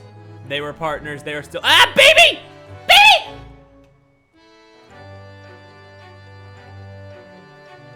Mikotoba's surprising past is finally revealed in Resolve. Of course, all of his backstory had been set during the first game's development, so everything I'm about to share, I drew during my time on adventures. Oh yeah, Apollo is the exception, of course. Tiny Iris, yep. Look at just the tiny little baby just standing there all stanced up. He's supposed to star as a bit of a self-insert, but quickly became not that. Fair enough. Mikotoba's western suit that appears in Resolve was actually designed in conjunction with his Japanese kimono. In fact, the color of his suit is more or less what decided the color of his Sakama trousers for me. Before, the real focus of his design was not on his relation to Sasato, but on his relationship to Sholmes as the legendary detective's partner. We'll put it like that, Dr. Wilson. On the surface, he's a serious-looking man with a soft, amiable charm. Young Mikotoba designed to pair well with Sholmes and seem more full of vim and vigor than his older self. Or a style and genetic kindness. Young Mikotoba is one of my favorite designs. Honestly, it's a very basic design, but I want to say same. I fucking love Mikotoba. Whilst I couldn't show him off visually in the game itself, I am glad I'm able to share him here. And then the legendary pair. Here they are in their youth. Young Sholmes was much rougher around the edges than he is now. Though I suppose everyone goes through that at some point in their life, right? Yep. I can think that it's thanks to living with Iris that his rough edges have been sanded down quite a bit now. Because the people and life experiences that we hold dearest that changes the most. The Mikotoba Step, the splashy secret of Resolve, dubbed the Mikotoba Step by the development team. I propose it as a way to give Mikotoba a unique yet complementary animation to Sholmes' grand flourishes and gestures during their dance introduction without completely deviating from his usual gentlemanly ways. After all, a true partner is one with the confidence to bring their own unique talents to light. Ryutaro and Rei. Yeah, look at them. Design-wise, there were two options. It looked so unique that neither the player nor the other characters would know who she was. One where the player would soon figure it out, but the in-game characters would remain oblivious. The D stands for divorce and having a child change, and yeah. Yeah, speaking of gay people, since there were no qualms about using the second, I was able to finalize a masculine look for Sasato without any fuss. On top of technical limitations, not being able to cut her hair, considering what was to happen in the story after the first episode, left design options very limited, so the second choice was the only realistic one we ever really had. Worked on a number of things, just making the jacket just a little too big and the sleeves just a little too long without overselling everything, you know. But Rei didn't exist at all in the first draft of the story. Damn. Could have fooled me with how little she shows up. Okay. The only new character slated to appear in episode 1 was Many Menmo, and the defendant was Mikotoba, whose defense was to be handled by Sasato. Seriously, the thought struck me when I first read that draft. I wasn't sure if it was a good idea to have Mikotoba be the defendant and also have him standing next to his own daughter, giving her advice on how to best represent this case. Second, a whole episode featuring nothing but a bunch of old men would make it a very dull color palette. Fair enough. Some people like old men, though. The whole one case. I mean, I get it. She couldn't really come back to England with Sasato, but man, I do wish she had a little more to do. I sent my wish for a female student character to be added who could either be Sasato's best friend or a younger schoolmate who absolutely adores her. Gay. It just wasn't for the sake of the visuals, but to create a parallel structure between Sasato and Ryunosuke, the legal situation they find themselves in with their respective best friends. You think that reason's a bit silly, so that's what happened with old things, yeah. I believe it served to build anticipation in players, and they came to see a similarities with the first episode of Adventures and show yet another side of Sasato, adding depth to her character. Bastard and based. Jigoku would play a different role in Resolve. I fold elements of the Buddhist god of hell and judgment, Great King Enma, into his design. I also designed his suit around the same time. Shape of his hat is reminiscent of the judge hat he wears at the Supreme Court of Japan. His usually hulking build for a Japanese man is thanks to his love of martial arts such as judo and karate. Japanese and Buddhist imagery, such as the Dharma wheels and other exposed crests. The lines in his suit are meant to invoke the look of a clergyman similar to Strongheart. Ah, a judge's ruling is not unlike the word of a god, after all, in the world of Greatest Attorney. Ah, and Hosonaga. Yeah. Just seaside or a sea bathing area. It's not clear. It was clearly not saying we were going to be able to use in the British episodes. Fair enough. Seemed like a great match. It would be easy to generate excitement at a glance, but we could show some favors returning in bathing attire from that era. Yeah, okay. Man, I get so fucking excited when I see him in that fucking prison suit looking thing and a fucking turtle on his head. God, it gets me horny! The first swimming costume I completed was for Hosonaga. Mr. Takumi asked that I place something on the inspector's head, so I might have had something sticking out above the water during his submarine stakeout.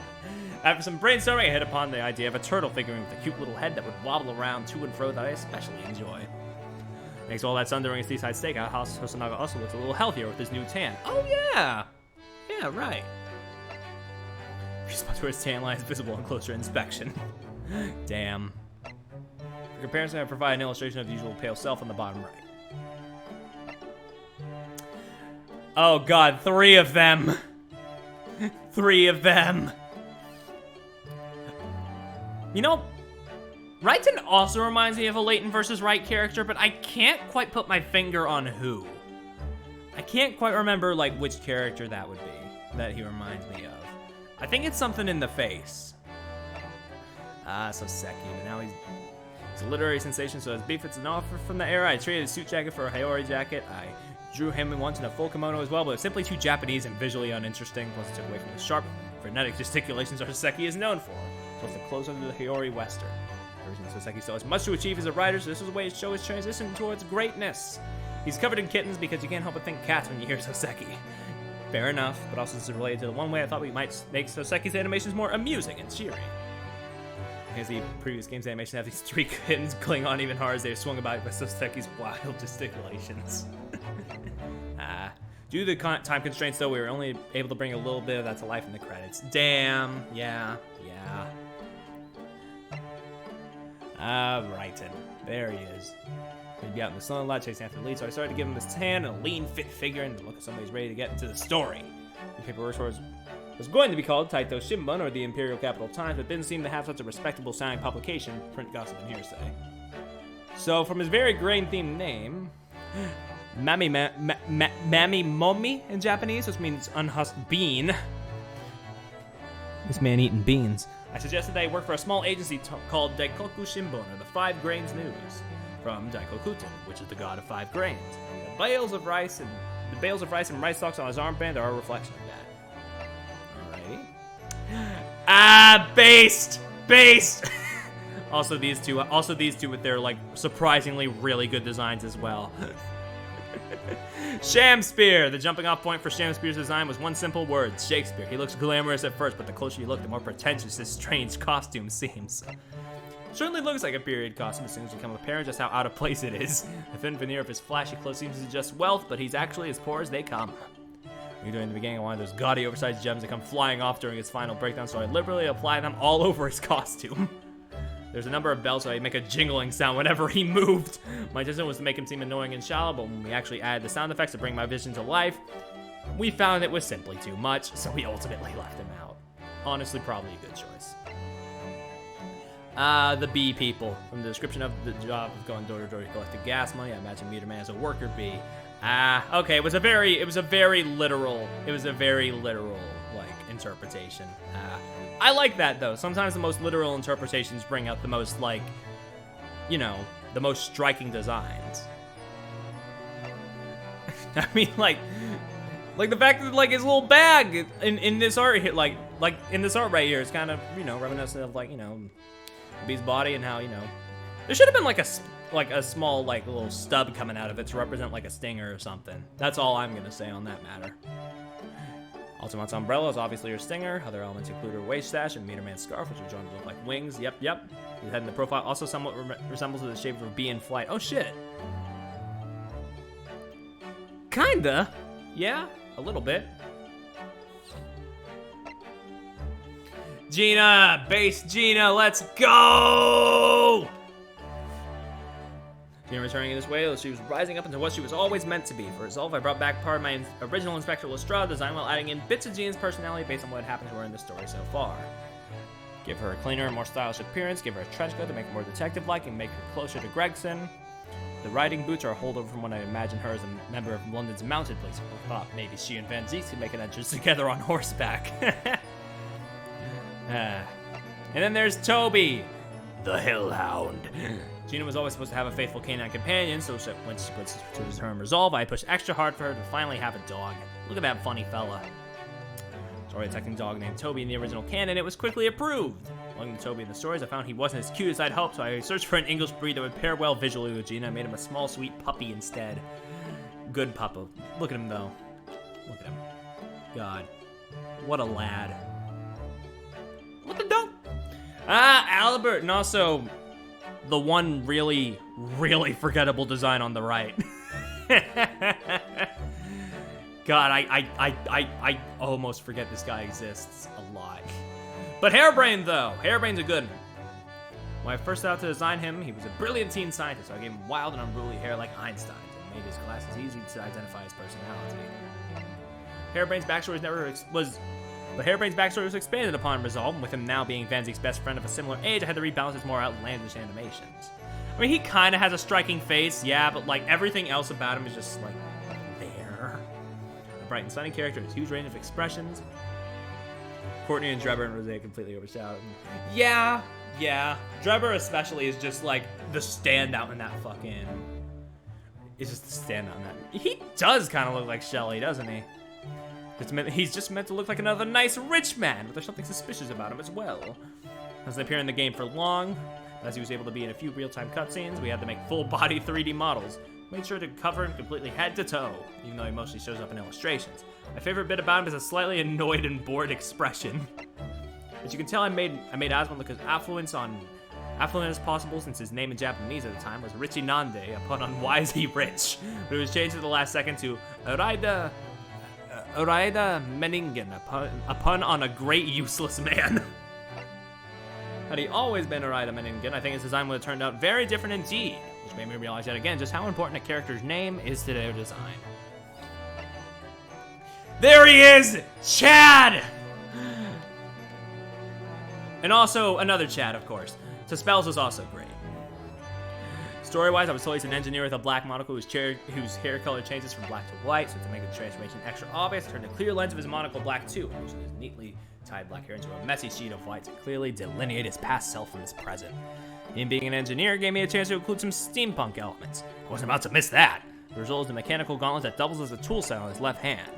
The belts and the plus and minus buttons on his jacket are evocative of electrical cables and electrodes. I'm positive we make animation stiff and robotic, as if he became that way as a result of that traumatic night. Damn. After all, you have to wonder just how frightened he must have been for his hair to turn completely white. It gives him a sort of a dark yet somehow likable feel, I think. Esmeralda to Spells. Originally her name was simply Madam, and she was an elderly lady who was exceptional at her craft. Given the ratio of male to female characters, along with their ages in order of appearance throughout the game, I asked that she be aged down to a young lady instead. For story purposes, you need to wear a cape or something similar so that she could hide an arm underneath. Right, the wax arm, yeah. She's going to be featuring close detail during the deduction. I really wanted to make her design as striking and memorable as possible. It's a really good design, I'll give them that. I mean, there's really, like, there's like one design I would say is like below average in this game. The rest are just bangers all throughout. So like, Kazi Inuri's just good at his fucking job. As a proprietor of an eerie waxwork museum, Spells operates under the outrageous idea that she should create molds of her subjects with the very real bodies in order to make her soulless wax figures look alive. Conjured up images of black magic and alchemy, which led to me making her a witch. It might seem a little anachronistic, but I felt a peculiar and mild disconnect would work well within a waxwork museum.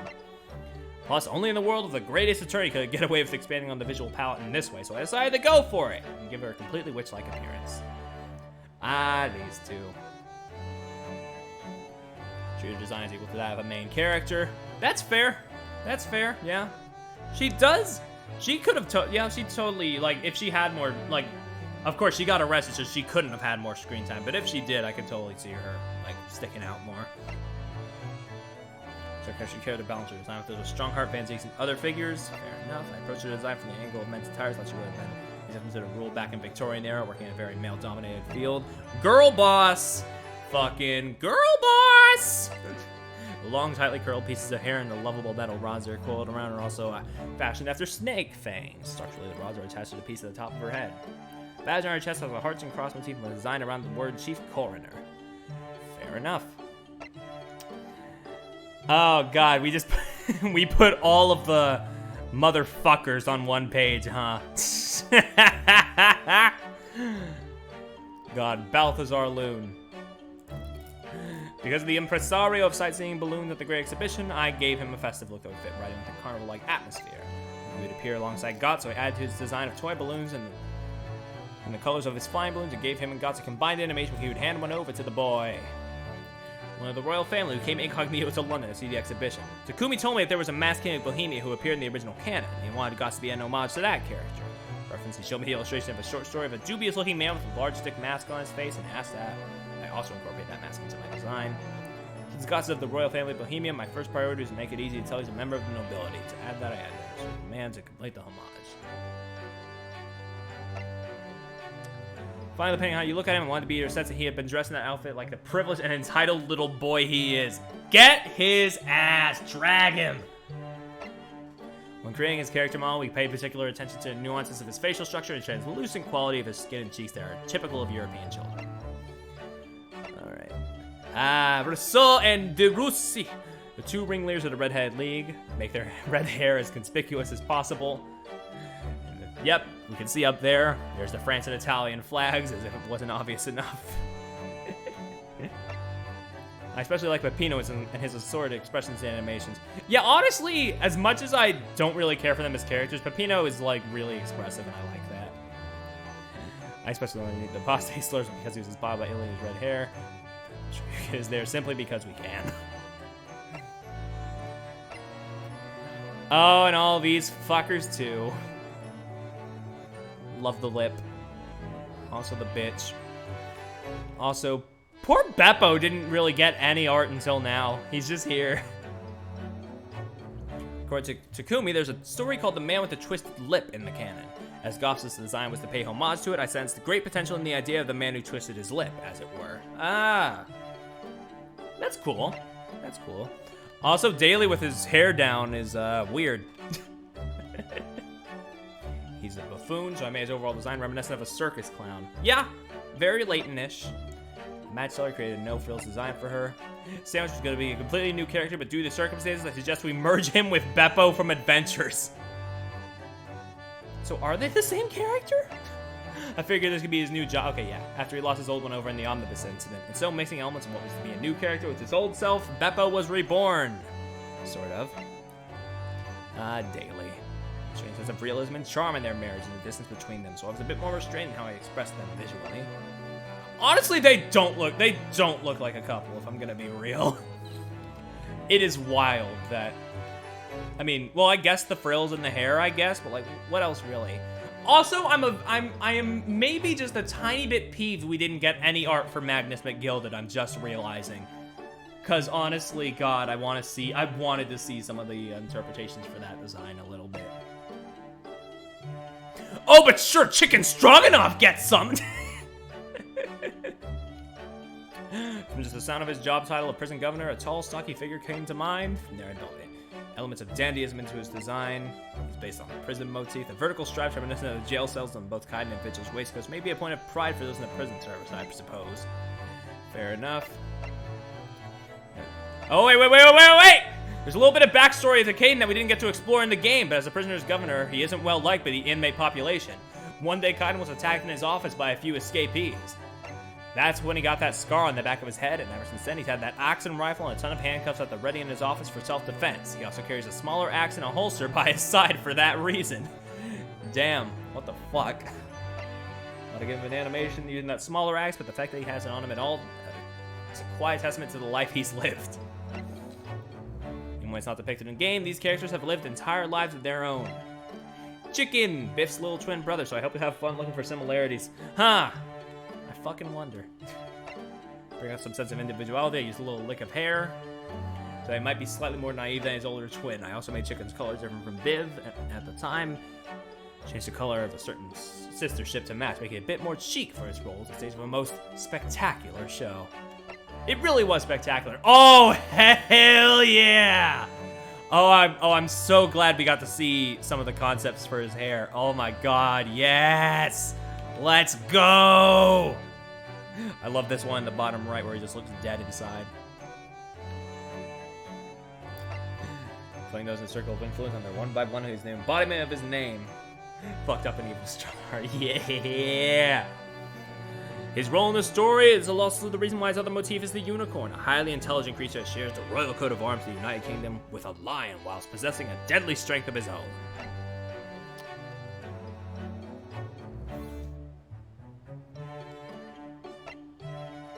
It symbolizes the Lord Jesus himself in the final chapter in the story, and also adds a certain color to the last trial of the Great Ace. The descent and the breakdown. The tidy vortex starts to spiral out of control until a little unicorn horn in it moves so out of place that the overall shape transforms into a raging inferno as a reflection of his anger. His usually cool and intellectual demeanor also morphs into one of terrifying ferocity. Then during and after his breakdown, I wanted to capture him going out in an enormous blaze with nothing left to burn.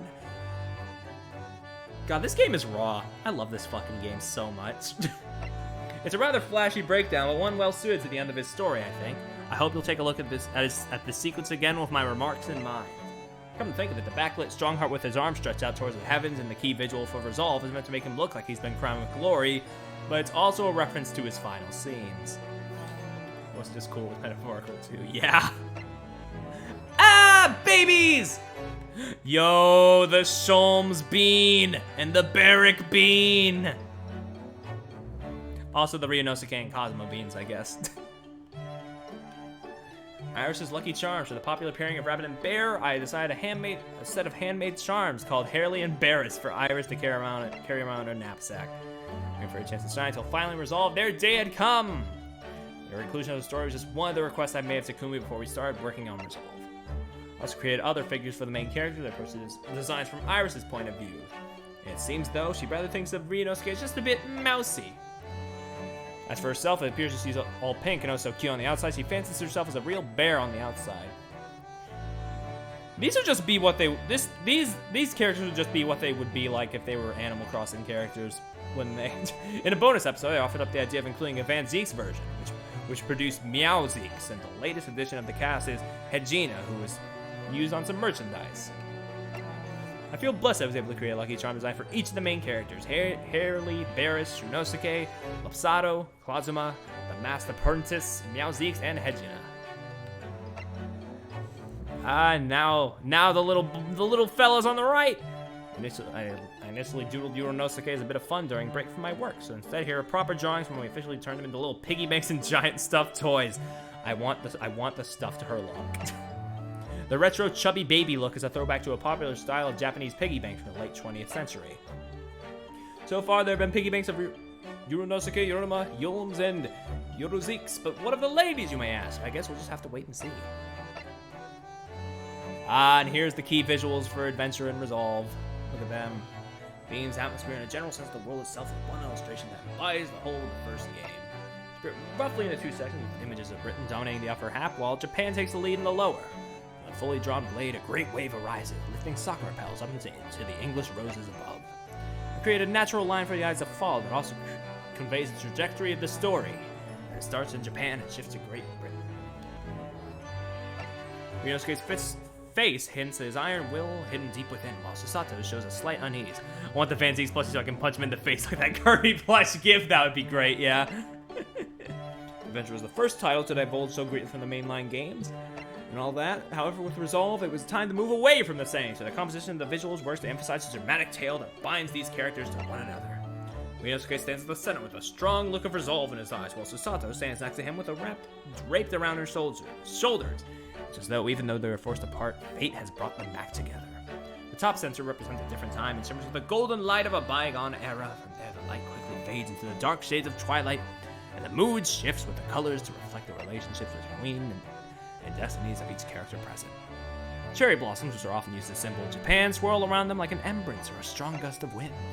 The ephemeral nature of Sakura is layered atop, a metaphor that the petals that have fallen to the ground eventually will be swept up into the air again and resolved by this gust of wind. Or perhaps headwind in Ryunosuke's case. I painted a lot of meanings into this illustration, from each character's placement to the overall composition and colors, for you to discover once you finish the game, so who knows? Perhaps you might even find something new. Yeah. Like seeing Gregson with his back turned while Gina looks absolutely like she's witnessing his death or something. Fuck you. She didn't actually witness the death though, if I remember correctly. You know, it just looks like that would be the face. Also meant for this to be a companion piece of the visual for adventures. So it would make my day if you were to let your imagination run wild as you view the two pieces side by side. All right, and that's it for that. I'm pretty sure there's also audio commentary, but I'm pretty sure there's commentary for the music as well, but I'm dying. So how about we just go to the tier list? Leave a little something for people to look into on their own time. Let's switch over to a tier list. I will be... Well, no, I don't even need to cut to a BRB.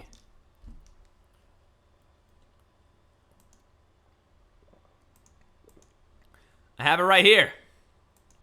Oh, wait. Is it not there? What happened? What happened? Why is it not showing up? There it is.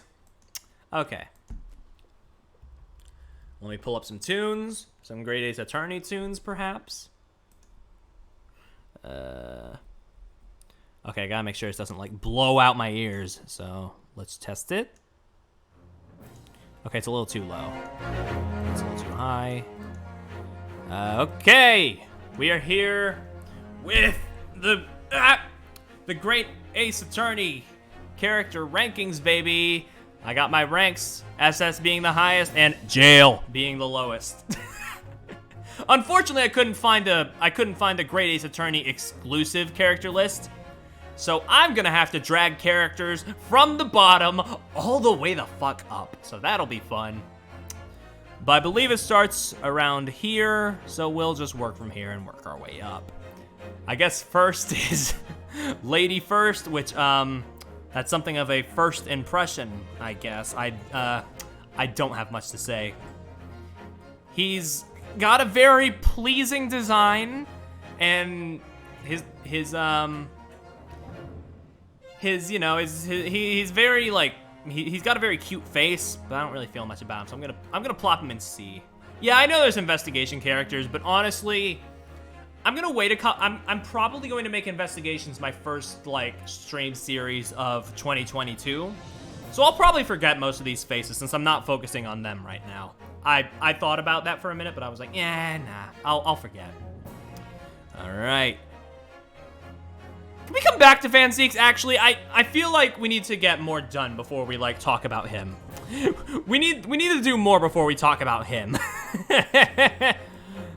Beppo, or Sandwich. He's a good lad. He deserved better. He was made to be miserable throughout most of the game, and I just feel bad for him because he deserves so much better. He's such a good lad. Or at least that's what we believe. We don't know the dark past Beppo's holding. But overall, sympathy points give him B, whereas Lady First is C. All right, Magnus fucking McGilded.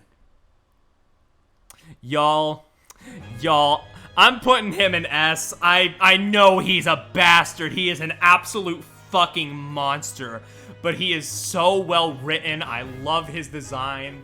I love that they gave him, like, an Irish accent too. That's like the fact that he's like an Irishman is like, I don't think there's been an Irishman in the other Ace Attorney games before. Not that there would really be a circumstance that would bring him in like that, but also just like this greedy, manipulative bastard who brought so many into his plot, and the effect he had on like Ryunosuke throughout the rest of the game, it's like, god damn.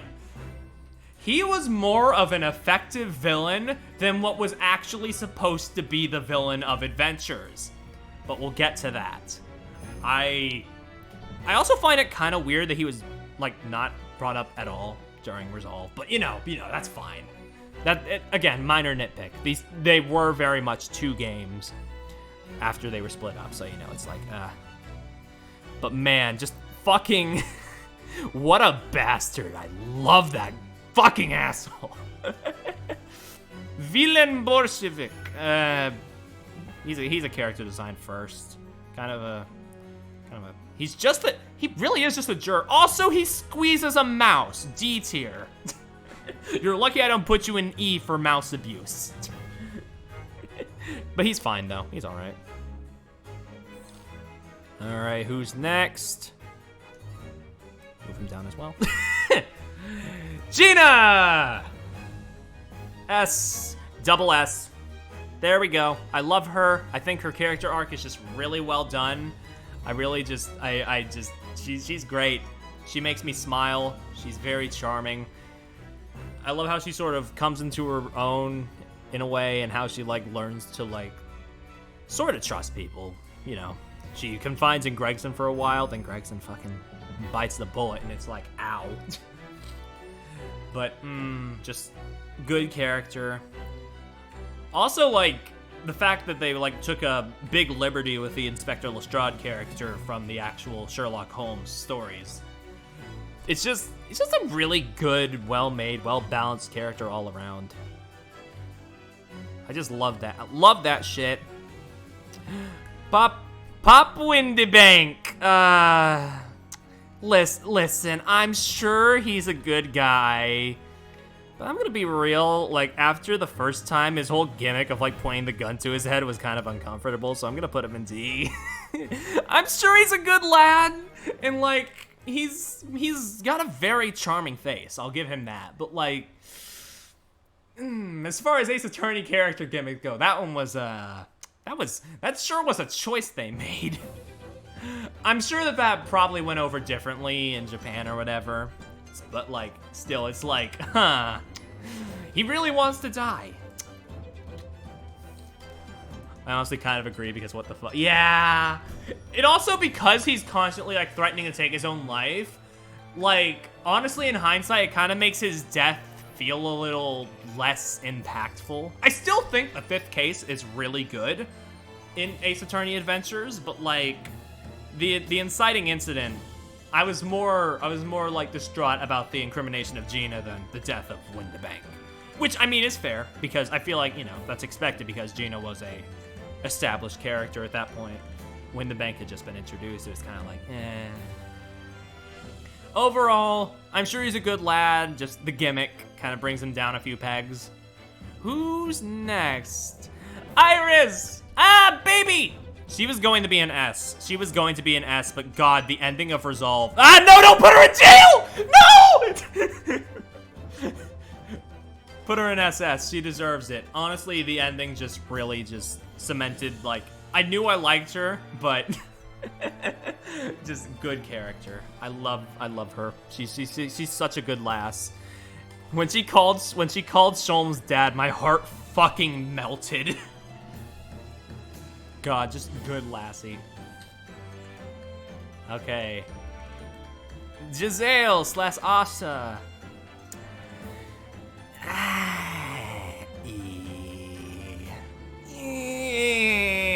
The design's good, don't get me wrong.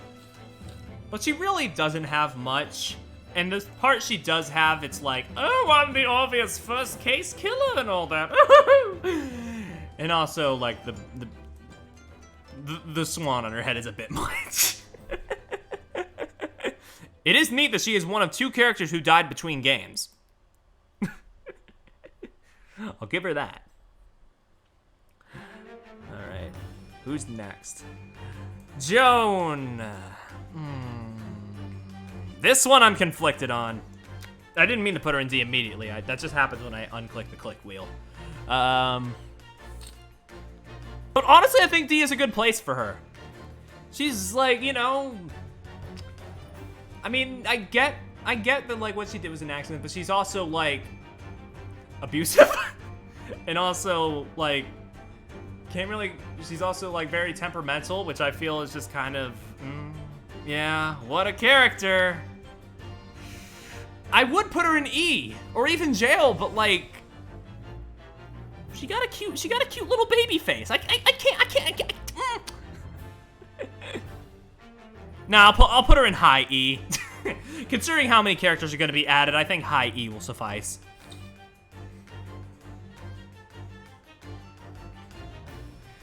I would put her in jail, but now Garrett, landlord, immediate F10. No. I don't know, like,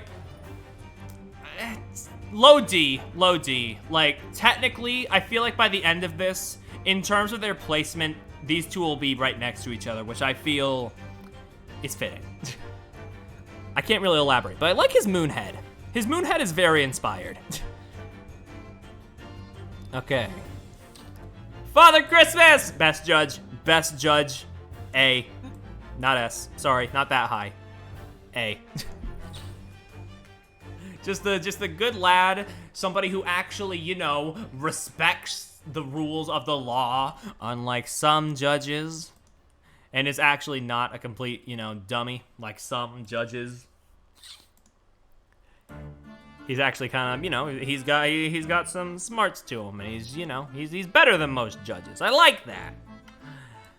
Kazuma, I'm stuck between S and double S, honestly, because I really like his character, but also some of the shit he did in like the last, also like, you know, the way he was like opposing you in the last case and all that, it was a little, you know, extra aggressive and all that, very edgeworthy, but like in a probably intended way. I like him, I still like him, and I think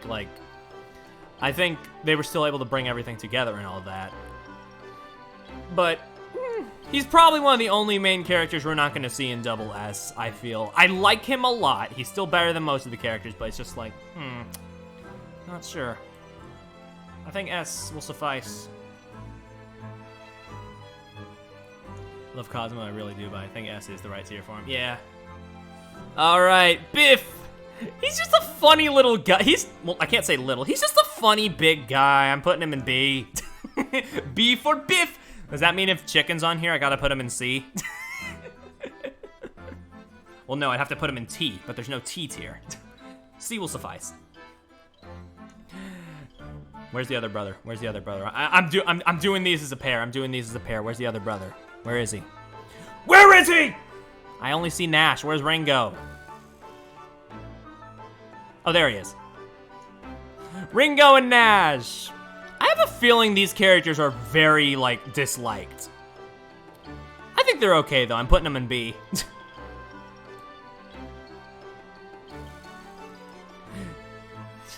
They just got funny little faces. Actually, wait, no. They shot Sholmes. C.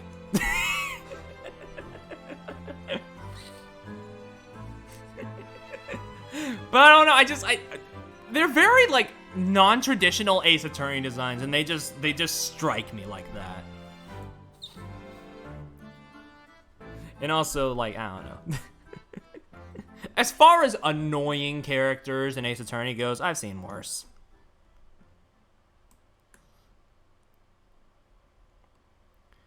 Nicolina, I don't feel much, honestly. I'm gonna put her in C just to be safe, because she is, like, you know, she's nice. I mean, she didn't mean for things to happen the way they did, and in fact, she wasn't even guilty at all, really. Most she could be charged with is was like, you know, accidentally concussing Kazuma, but you know. I feel like she needed just a little bit more in order to make her, like, you know, a B. But you know, she's fine. I'll put her above Ringo and Nash. Isn't Ringo and Nash like some kind of like, I know, like, Ringo is also Japanese for apple, and Nash is short for Nashi, which is Japanese for pear, which is the fruits they have. But isn't Ringo and Nash also, like, a British expression as well? Bruce Fairplay. Jail. Refuses to elaborate.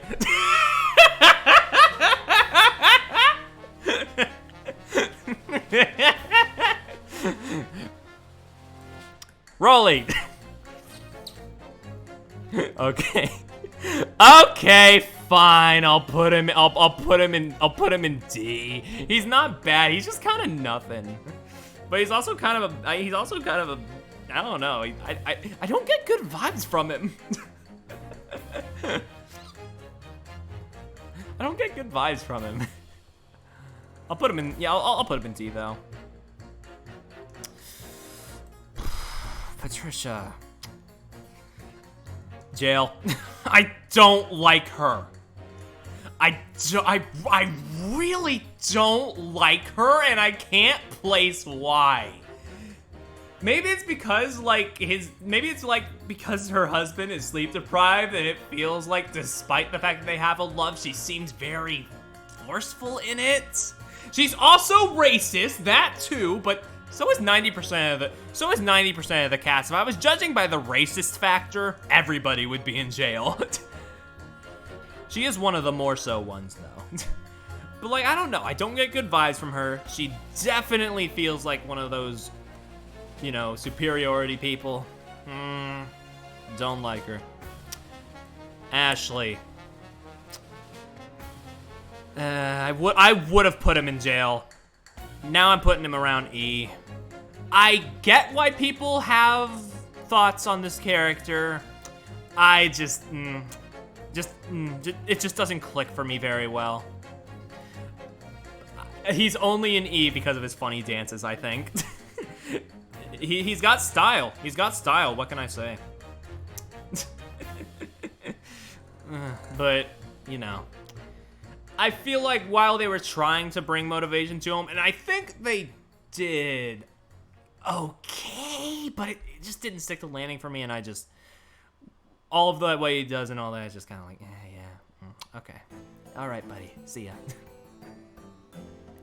Ryunosuke, look at this bean. If you put this bean anywhere other than the highest tier, I'm gonna be right outside your window.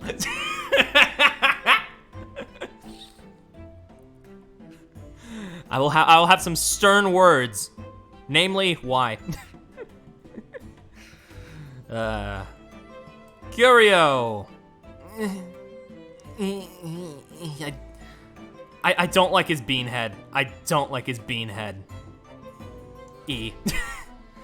He technically didn't do anything wrong. He's just a senile old man. But also his head makes me uncomfortable. His floppy ears make me uncomfortable. And also he's just kind of like, you look at that man, he's like, oh, well, okay then.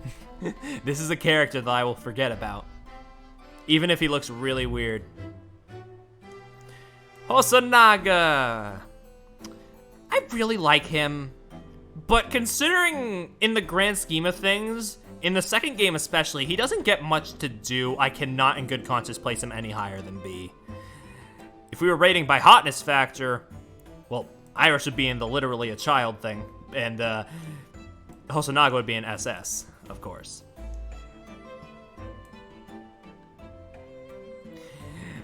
Alright, next, Jigoku. Man. If it were just the first game, up here with his metaphorical brother. He killed Gregson though, and I can't, I'm gonna have to shove him down into D. Actually, wait a sec. He abused his power, jail. Higher than Pat though. He's closer to being released than Pat.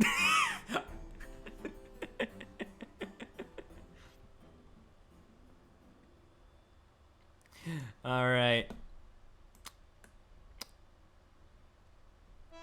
This is not being debated. I'm not debating any of you fuckers. Nope, not being debated. Highest tier for my boy. Highest place in the highest tier. What a fucking good lad. Like, honestly, like, he is funny, he is kind, he is caring. He is just, he has a really fucked up sense of humor. All the traits of an ideal husband. Herlock is just good. What a good character. We're putting him there. Best character in the franchise. I will not elaborate. He does he jukes and jives on the fucking bailiffs as a hologram. What more proof do you need? Soseki, my lad. I really, if this is the fullest of every character, there would need to be a Herlock tier. That's fair. I would put a Herlock tier, but as you can see, this tier list is currently almost taking up the full stream layout. Anyway, Soseki. I desperately want to put him in SS, but once again, like Hosonaga, he doesn't quite show up enough for me to justify that, so I'm gonna put him in S. You know, if I say I'm justifying it like that, only main characters will be in SS. So you know what? He's low SS. I feel like some people are gonna like not like him because he's like annoying or whatever, but honestly, I think he's great. I think he's a hoot. He's just a funny little mustache lad based off of a real Japanese author, which is really fascinating. And I don't know, he's just a very unique character. I mean, like, yeah, a pretty unique character for the series. I like him. I like him a lot.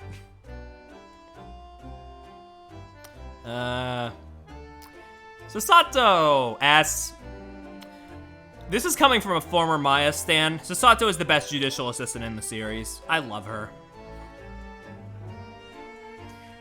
Like, she, throws down with people, does not put up with shit, does not get accused of murder once, and also becomes an attorney in an era where women weren't usually allowed to do that kind of thing. Fucking girl boss. I love her. How good. Now, if you'll excuse me, I need to change the music for this next one. Just give me a second. Where's my list? Oh boy, I'm gonna have to undo the shuffling, unfortunately, for this, which means we're gonna be hearing some repeat tracks. But here comes the part where I have to try and dissect my feelings about Beric Van Zeeks. Fuck. I think I'm going to start at the tier. I think I'm going to start at the tier and justify my way from there. I'm going to put him in high C. No, actually low B. I get why people like him as a character. He's very fascinating in some senses. I think he's got the style, he's got the substance. But everything went wrong when Professor Takumi entered one wrong chemical. Chemical racism!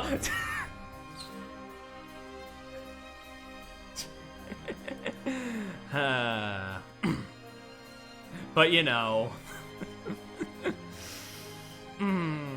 if it wasn't for that, he would be an A. But I just can't justify putting him in A.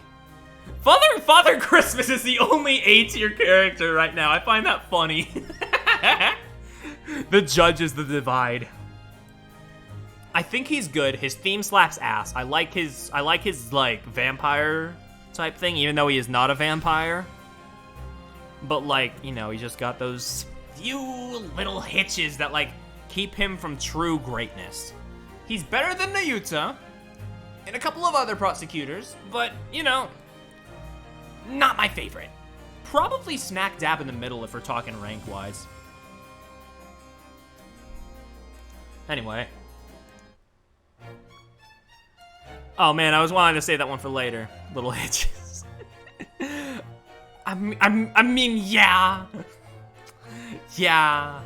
But like, the rest of his character is so like, well put together that it's hard for me to... You see how hard it is to talk about him? Anyway, I don't know, son. I'm putting him in C because he's a...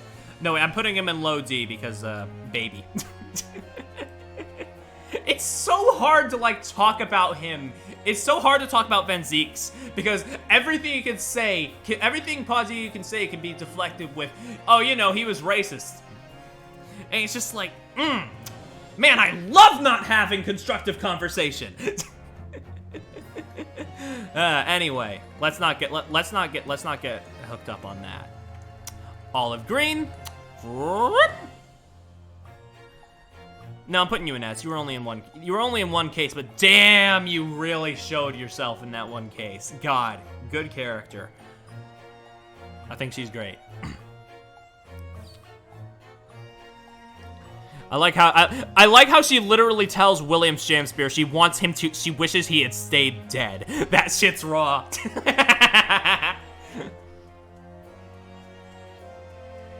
Anyway, yeah, I skipped him. No, wait, I skipped Ouchie, too. Never mind.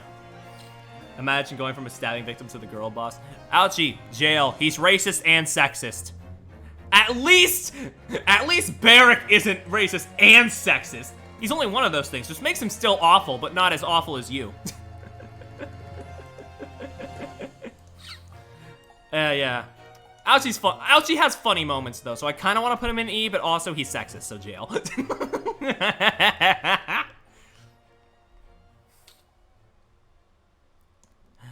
Greggy. My feelings on Greggy are so conflicted.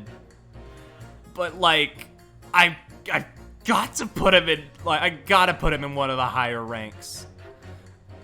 Low SS, high S, I think. Cause like, he's morally gray as hell, but like, you can tell that like, he has like all this like, he has all these feelings inside of him, like all this darkness, and like, he doesn't, it feels like he feels like he's like, against this job that he was assigned, but yet he kind of has to deal with it anyway. And like, he seems to like genuinely have like a sort of connection with Gina when he, when he takes her under his wing and all that. God, it's like it's like he says he's not like the clear conscience person that Gina thinks he is, but like, you know. Sometimes that's okay. I mean, I put Kazuma in S, yeah. I fucking put a rat in S. Wait, is my cursor showing up? I fucking put a rat in S. I don't think it is it? Yeah, it is. Capture cursor. Okay. I could put Tobias in S and be okay with it. Wagahai. C for cat. I don't really have any deeper meaning for that. That's a fucking cat.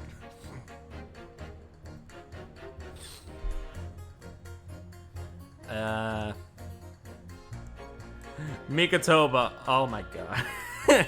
He would have been an A, but unfortunately, Judge gets no company because SS. The only reason he is not directly next to Sholmes is because I don't think he is quite as strong of a character, but I do want to put him next to his boyfriend so badly right now. But unfortunately, this is an ordered and tiered list because I hate myself. Dilf, though. Absolutely. Now, who's Evie? I don't know. Is it Evie or Evie? Either way, E tier. Forgettable. Like, what do I take away from you? Her design is even, like, one of the few that I'm just kind of like, yeah, okay, you exist. She technically doesn't do anything wrong, like jail, like that deserves her in jail tier. But, like, I mean, she cares for her husband, at least. That's more than I can say about Joan. You know what? Honestly, Joan could go down a bit. Joan could go down a bit.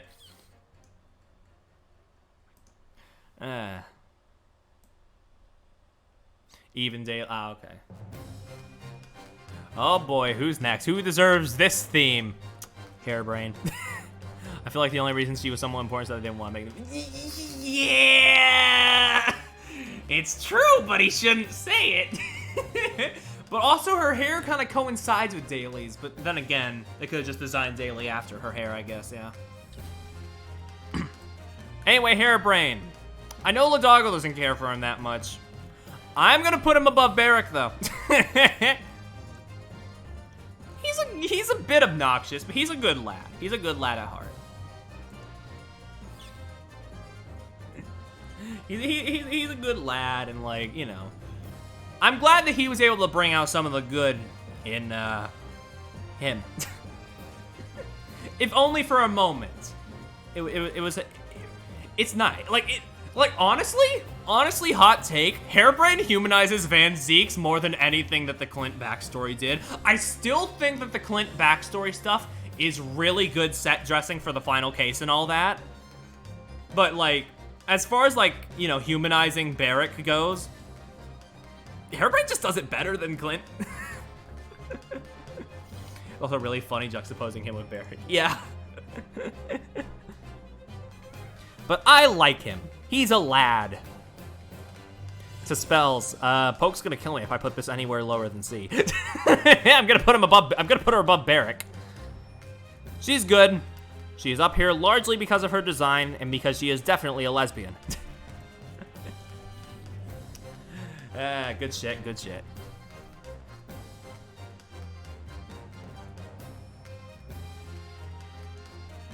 Courtney. I don't get the hype. She's fine, I guess. Mid C. I mean, she's one of the more grounded culprits, I guess. I don't know. Yeah, I like what they do with her. I just wish they did more. Honestly, where's Maria? I'll put her in here. I'll put her in the same place. Actually, a bit higher, I think. Yeah. Oh, the most yeah. She is the D. Vasquez of Great Ace Attorney too. I think that's maybe a good way to put it. Y'all can yell at me if I'm wrong though. Meter Man, wow, that sure is a good character design. I wish I could say anything else. D.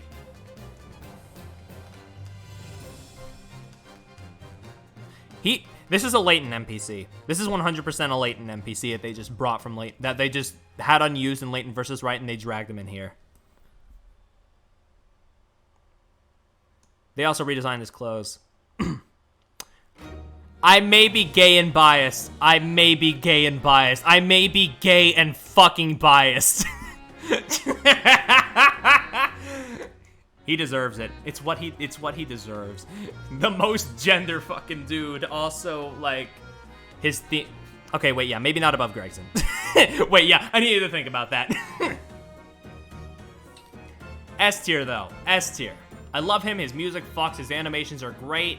He serves a really good purpose in the case, and he is a really good red herring because I thought he was guilty when I first saw him, but then it turned out no. Spimped and kitty. Daily. Okay, is it wrong? Is it wrong that this is like the one, this is like the one character I feel that like was in one case that I feel like I could put in SS if I wanted? He's so good. What the fuck? He's so good. Like, they really went out of their way to make this guy like a really good character for no fucking reason. He could totally go in SS, but as it stands, if I'm putting Gregson in S, I gotta put him in S as well. But he is so, you didn't need to make him one overarching case split between 2 episodes. But they did not need to go as hard as they did on him, and I love that. Good guy. Genshin. How do I rank a character I never interacted with? Okay, judging by what they put in the flashbacks, though, he seems like a good lad. So I'm gonna finally give the judge some company. just good guy. Again. And you're the one saying that we're not making any sense. Hey, is it wrong to put a child in jail? I don't care, I'm doing it anyway. Entitled little shit, I hate. Almost threw hands with a child. He is a spoiled little shit. I don't want to associate with him. Bye.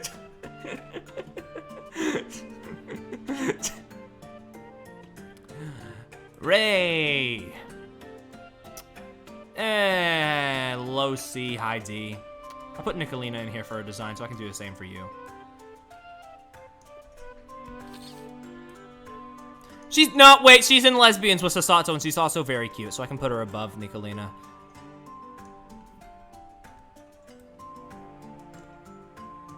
What constitutes lady being so high? Hold on. Why is he so high in the C tier? Drag his ass down. He's cute, I guess, but like... Gaiden. He was, what's the word? God, what's the fucking word? It's on the tip of my tongue. He was like... Adjacent. No, not adjacent. He was like... What's the word when you, like, observe something, but you don't really do anything about it? What's that word? It's that word. For that, I'm putting him in E. I do really like his face, though. It's a good face. Spectate's also a good word, but I'm thinking of a very specific word. I don't know what it is. He sort of sat idly by a while. He sort of just sat idly by, yeah. He also tried to throw hands with Daily, but Daily is like the one twink who stands up for himself. So you know, that didn't go quite as well as he'd hoped. Raiden, his face reminds me of some. Whoop! Hold on. I think I know. Where is he? Yeah, this guy. Fucking Johnny Smiles. That's who he reminds me of. Anyway, he's going in fucking E. No, low D. If I put Bruce here, he can go above Windabank. Anyway. Where are we? Clint. Man. I will say, he did in his last will tell Mel Strongheart to eat shit, and for that, I think Ladoggle's gonna enjoy this. There you go, there's your validation, buddy.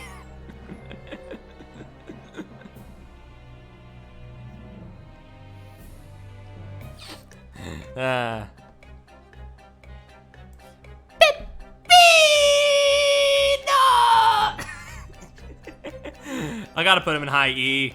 He's got a cute face, but like, he's also annoying as shit. Okay, no, wait, no.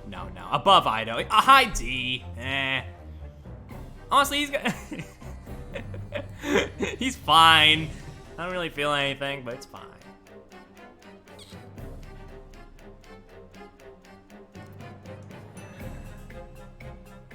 Can I just, like, skip the Masked Disciple, honestly? Like, it's just Kazuma. Do I have to put him in here? It's just Kazuma, guys. Also, yeah, Walmart Skulkin Bros.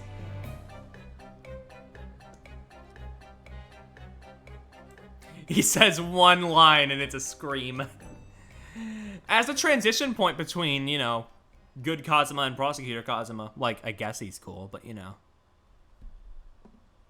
Besides that, not really. Alright, male strong. I should put him. Considering the crimes he did, I should put him in jail.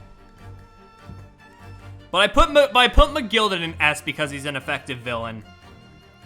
I think I'm gonna put Strongheart in A for a similar reason. He's so venomous and awful, but that kind of makes him, like, really good as a villain. He really abuses his power, but like, it's like, but like, I put Jigoku in jail tier for that though. The breakdown, that's my justification. Yeah, it's fun to watch him break, and I think that's why he's an A.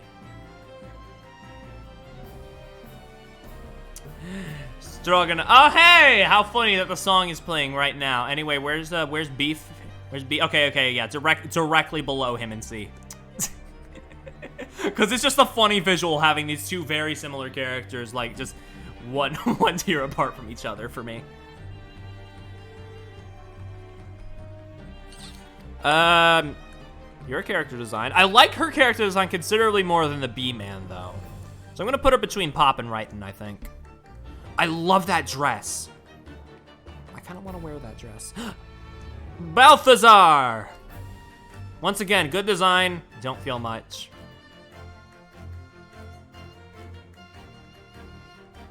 High E, because D's getting a little cluttered.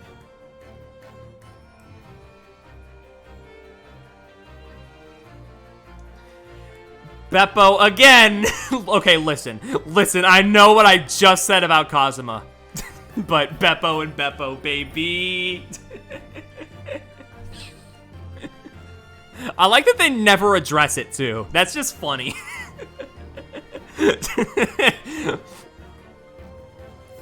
But also kind of sad. What do you mean, that's sandwiched? Toby! If I wanted to continue the C for cat joke, I'd put D for dog. But honestly, Toby's adorable. I'm putting him above Barrick.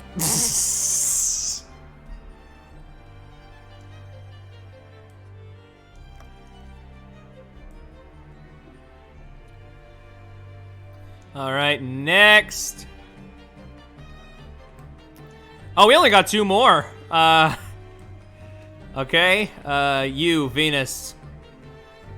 You light a match with your ass, and I feel like that's made a very certain kind of people horny. But I don't know. She talks about blowing up the school. That's kind of like, okay, wild girl. I'm feeling a mid-D for her.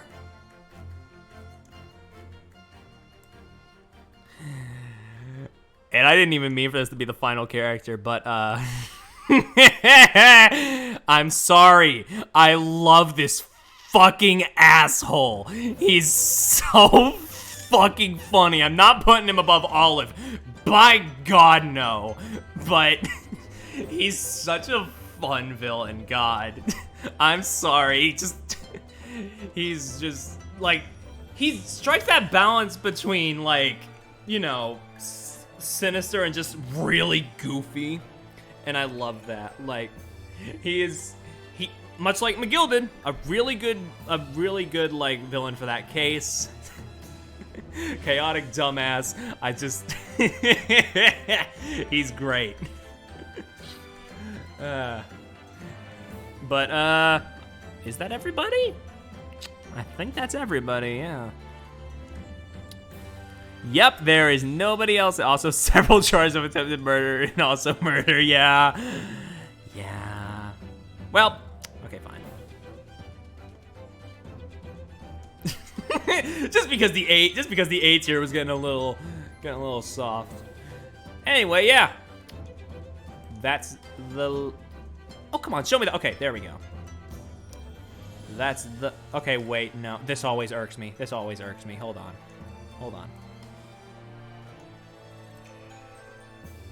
Just a fillers here so it looks more clean.